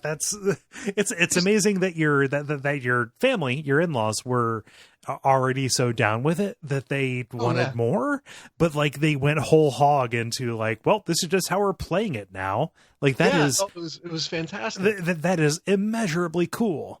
Yeah. So I think I said it on the show before, but it's like, it's so crazy to me that like this is the thing after a dozen years that like we're bonding over. Like, yeah. Just that board games were sitting in front of us the whole time. And also, it's not like you guys had a terrible relationship before this. Yeah, but it's like we've all found this thing. Everyone's like, oh, we're all super into this. Like, oh, cool. Yeah. No, I had a great relationship with them the whole time. Just like this is the thing. Which board game is that? Just so I can make a note of it. It is Mansions of Madness 2nd edition, and it's important because that's different than 1st edition. This time around, we were a couple people short, so we played it with 4 players, and I played a character in addition to running the app. Okay. And last time I had recommended and said like definitely play it with someone being the app manager, like exclusively. That was while we were also learning the game. So this second time around, once we were all familiar with the rules, it was manageable for me. I think I could have still had fun just playing the app manager only role. But it feels way more achievable this time around than it did last time. You know the rhythm. Yeah. So yeah, that's Mansions of Madness, the other board game that I've been playing. And so I know that several people in the family are super duper into Lord of the Rings, and the core rulebook for the One Ring Lord of the Rings role-playing tabletop game was on sale Humble Bundle. What? So I've bought and started reading that. You're gonna get your in-laws into like straight up tabletop role-playing? Yeah, I floated the idea. So we'll see if it happens. Oh, will you succeed, or will you be like Icarus flying too close to the sun? Roll a d20 and find out. DC 19, my friend. Yeah, right. Well, it's called TN, target number in One Ring. Actually, sake, come on, man. Don't actually be on that. Yeah. So there's a lot more mileage to get out of Mansions of Madness, which is technically borrowed from a friend. So I feel like at some point we're just going to buy this game for ourselves. Oh yeah. Because we like everyone was jonesing to like replay the session that we lost. Oh yeah. So the next time we get together, we're just going to do that same story. So yeah. There's probably a year's worth of content easily left in Mansions of Madness. Oh, that's great. But whenever we get around to being done with that or are feeling something different, who knows? Or now that was like my vacation reading was a rule book. That's the other thing I've made peace with myself is I like reading rule books. Like I've always known about instruction manuals, but rule books are just good stuff. Welcome to the club, my friend. Like I read monster manuals before breakfast. Come on. Yeah. So that was my vacation reading was the core rule book, and then the Humble Bundle had like literally every other piece of material associated with the game. Nice. So I've got like all the I guess expansions, adventure paths, whatever you want to call it. So it's wandering around in my mind. I don't know when I'll use it, but it's been fun to read. Awesome. So that I guess I should talk about a video game, right? Maybe. No, I have been playing Ratchet and Clank, the reboot of the series for PS4 that went alongside the movie. And man, is that a trip down nostalgia lane. Oh yeah. Like it is, I played those games in grade school, and particularly the first one, which is a remake of, loved it to pieces, played the hell out of it, saw every nook and cranny, 100%ed, whatever you want to call it. And to go back to those games and see them faithfully recreated with some of the rougher edges sanded off, not just graphically, but like controls and upgrade systems and all that stuff, is really, really freaking cool. So it's, I'm going back to all the planets that I remember. And it's the thing where it's been long enough since I've played Ratchet and Clank in any form that I could not, I don't have recall memory. I have recognition memory. Right. If that makes any sense. Like if you ask me to describe the next level, I would have no idea. But when I see it, there's that ping of like, oh my God, yeah. Oh, or it's like, this. that guy shows up. Yeah. Or that weapon. Yeah. Which is just a great feeling. The cool thing though is that it's a bit of a hybrid remake in that, in addition to the very faithfully recreated levels from the first game, they've also woven in weapons and certainly the upgrade system from the much more modern games. Yeah, well, they've been fucking around with time travel for a while too. So yeah. Well, I hadn't thought about if they would weave that in. I don't think they will. But yeah, time travel has been a part of the game for a minute as well. But yeah, so I've got all these kind of the weapons that I know and love and remember, and then the weapons that are kind of newly introduced that I know weren't in the original game. And they are all tied to a very fun upgrade system. Basically, it's a hexagon board with each hexagon representing some small upgrade.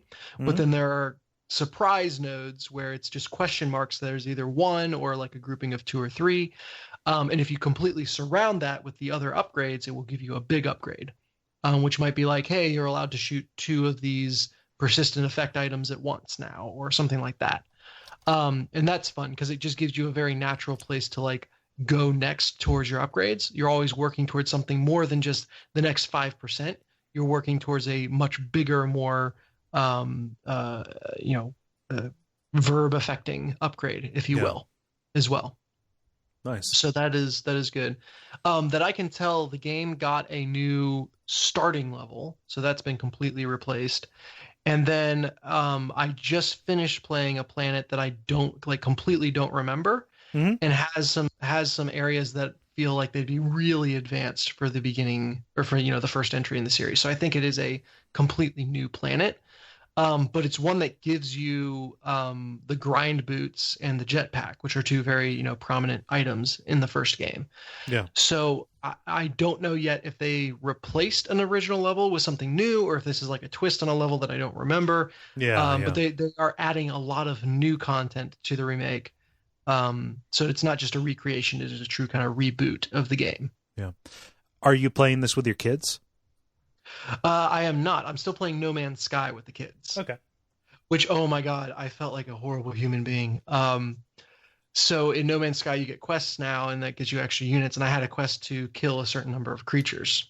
And it's completely nonviolent. And the thing they love about the game is being able to find animals and scan them and learn their names. Like that is what they get into. And I was like, okay, guys, we're gonna go hunting. And they were mortified. Why would you do this, Daddy? The worst part was one of the animals was like this was tiny discovered by them. Named after them. No, it was like a tiny, cute little rat creature and running around in like a pack. And there were very clearly like baby versions of it. And I'm like getting parents in front of the kids. I was like, oh, I just want to get the nanites, but and it was like, I've got like 5 animals left to kill. I can knock this out real quick. They won't even notice. And like, I need to sit them down and have a talk now. No, you could use this as an opportunity to teach some character. That little boy from Old Yeller. Think about how far ahead he is. That he had to go out back and do what needed to be done. We use every part of the Mordite from this animal. Yeah. I promise. Don't let them know I just went and sold it on the Galactic Network. That would devastate. Kids, sometimes daddy has bills to pay. Yeah, well, then we got into the Seminoles, the Sentinels on the different planets, and Okay. why don't they like it when you shoot the animals, and are you the bad guy? And Right. So yeah, it was a surprise parenting moment to deal with there. Yeah. But so that's their primary one. Ratchet and Clank they would like because it's colorful and cartoony and everything. Yeah. There's just a lot of shooting. They don't need any more encouragement. Everything's a gun already. So Yeah, that's true. I didn't think about that. yeah. It's weird. Like I've never been so sensitized to how many games just have that much violence in them. Yeah. Like just trying to find it. It's like, oh, I could play this game. Oh no, that's got beheadings. I could play that game. Oh wait, no. There's definitely like an overkill system in that, and it's interesting. Yeah. No, you're not being a prude. It's just I wouldn't beat myself up if they watch me play Ratchet and Clank. They'd probably get less questions on that than in the hunting incident. Right. It's just they like No Man's Sky right now, and it's more fun to talk about the animals and the plants and going into space. I shoot down pirates in No Man's Sky, no problem. Right. Well, they were bad people doing bad things. Yeah, well, and what I'm trying to teach them is that if you can distance yourself and dehumanize the enemy into a machine, then it's okay to kill them. Yeah. No. Have you given them little puppies to raise and later kill yet? No, Plan Old Yeller doesn't take effect until they hit age 5. Right. So that Ratchet and Clank has been just for me. Okay. It's been so enjoyable and kind of pinging back to the grade school memories that I didn't know I had. Nice. So that's been my gaming. My PC is kind of still literally under wraps as construction in our house happens, but I'm kind of jonesing to get back to Overwatch and all those kind of more perennial favorites on PC. Nice. But I'm having fun kind of exploring my PS4 backlog as well. Nice. And that's me. Cool. Well, how do you all feel about buttoning it up? Buttons! Yay, enthusiasm. The credit. Thank you so much for listening to episode number 257 of The Level. We appreciate you taking the time. You know the usual stuff you can do. I don't want to waste your time with that. However, a new thing, maybe watch my personal Twitter here in the next week or so. Mm-hmm. Just watch that, maybe. Ooh. Yeah. Like everybody in the chat knows what I might be announcing. However, you listening, maybe you don't. Yeah. But for The Level, for us, iTunes, ratings, reviews, Patreon, things like that. It's been a bit of a longer episode, so why don't we just go to the end here? I have been Kole Ross. You can find me at Kole Ross on Twitter, KoleRoss. I've been Dennis Furia, and you can find me at GreenLaser73 on Twitch. My name's David Mysmith, and you cannot find me. It's not a challenge, it's a declaration. He's still scared I'll kill him. I'm Ben Merkel at Merkelby on Twitch. Cool. And stick around for some titles.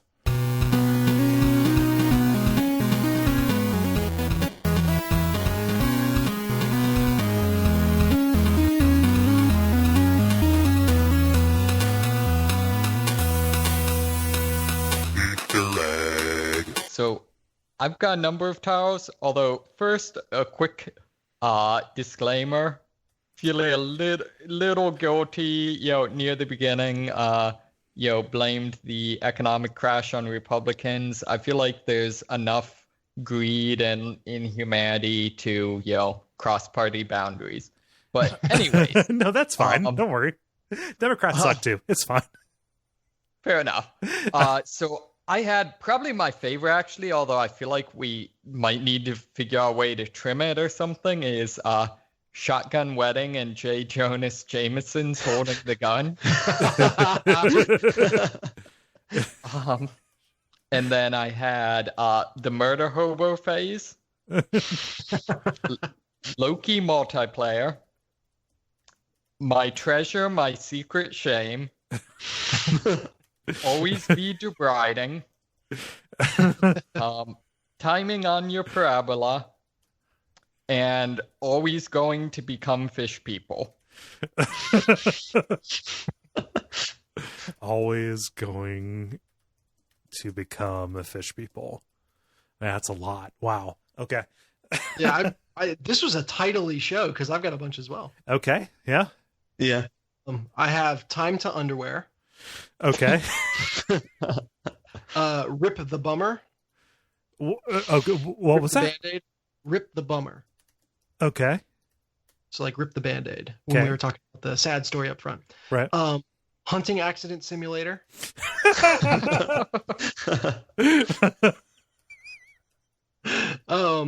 Crunchy Sloshy. Is there a comma between crunchy sloshy? I did not have it stylized that way. Okay. And then Gale the Flail. Okay. All right. We have no repeats so far. Yeah. I know, crazy. I have Always Be Skulkin'. I have That's When the Pants Come Off. And I have Maddy, Will You Marry Me? Okay. So we do have a repeat here. So I have 3. I have That's When the Pants Come Off. I have Jack's Box. And also I have No, That's Got Beheadings.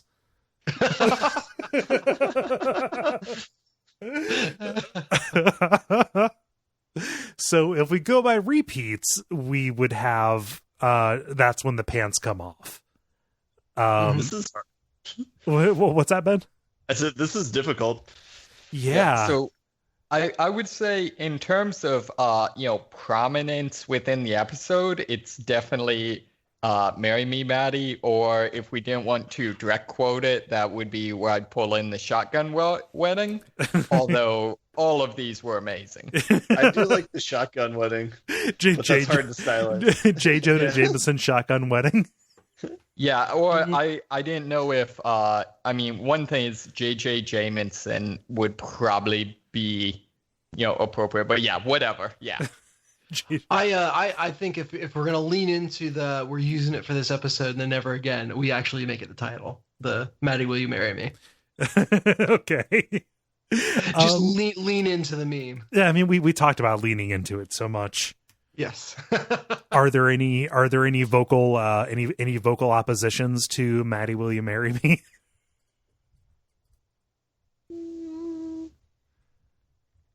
Ben is a vocal opposition from you. That's as confrontational as we'll get on this podcast. Yeah.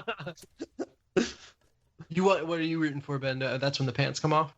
Nah, I can't even remember. What was the last one you had, Cole? The last one I had was No, That's Got Beheadings. I don't know. There were just a lot of good ones. I'm fine. I'll back down. I'm fine with whatever you guys want. But Okay. There's an abundance of riches of titles. This week. This is like I said, this was a title-y episode. Yeah, there's so many of them, and we talked like something in the favor of Maddy, Will You Marry Me is that this is the episode where we give like first 15-hour impressions on Spider-Man, so that that is identifiable at a first glance. I think it's this will be like the Harlem Shake of the podcast. It'll be a fad for 1 week. But I think there will be a good amount of joy when people pull up the episode and see the title, and those who have been reading will instantly recognize what it's from and get a laugh out of it. So I can appreciate it from that standpoint. I also think, again, just from a verbal nonsense 2 years later when we're reading back through titles, it stands on its own. Yeah, yeah. And also, a thing to be said is, when we have this many, this diversity of, laugh lines from the episode, not giving away many of them, but having something that is identifiable, but also becomes its own joke within the episode. Pick the one that we grind into the dirt. Yeah, yeah. and that way it can be put to rest so we don't do it again. Okay. All right. Cool. Well, I'm going to go. I've got some clothes in the dryer that I need to take out, but I'm going to go to bed. All right. Peace, Good y'all. hanging out with you guys. I always Yeah. end these super happy. This is very fun. All right. Take care, everybody. Peace. Bye. Bye. All right, see you guys. Have a good week. You too.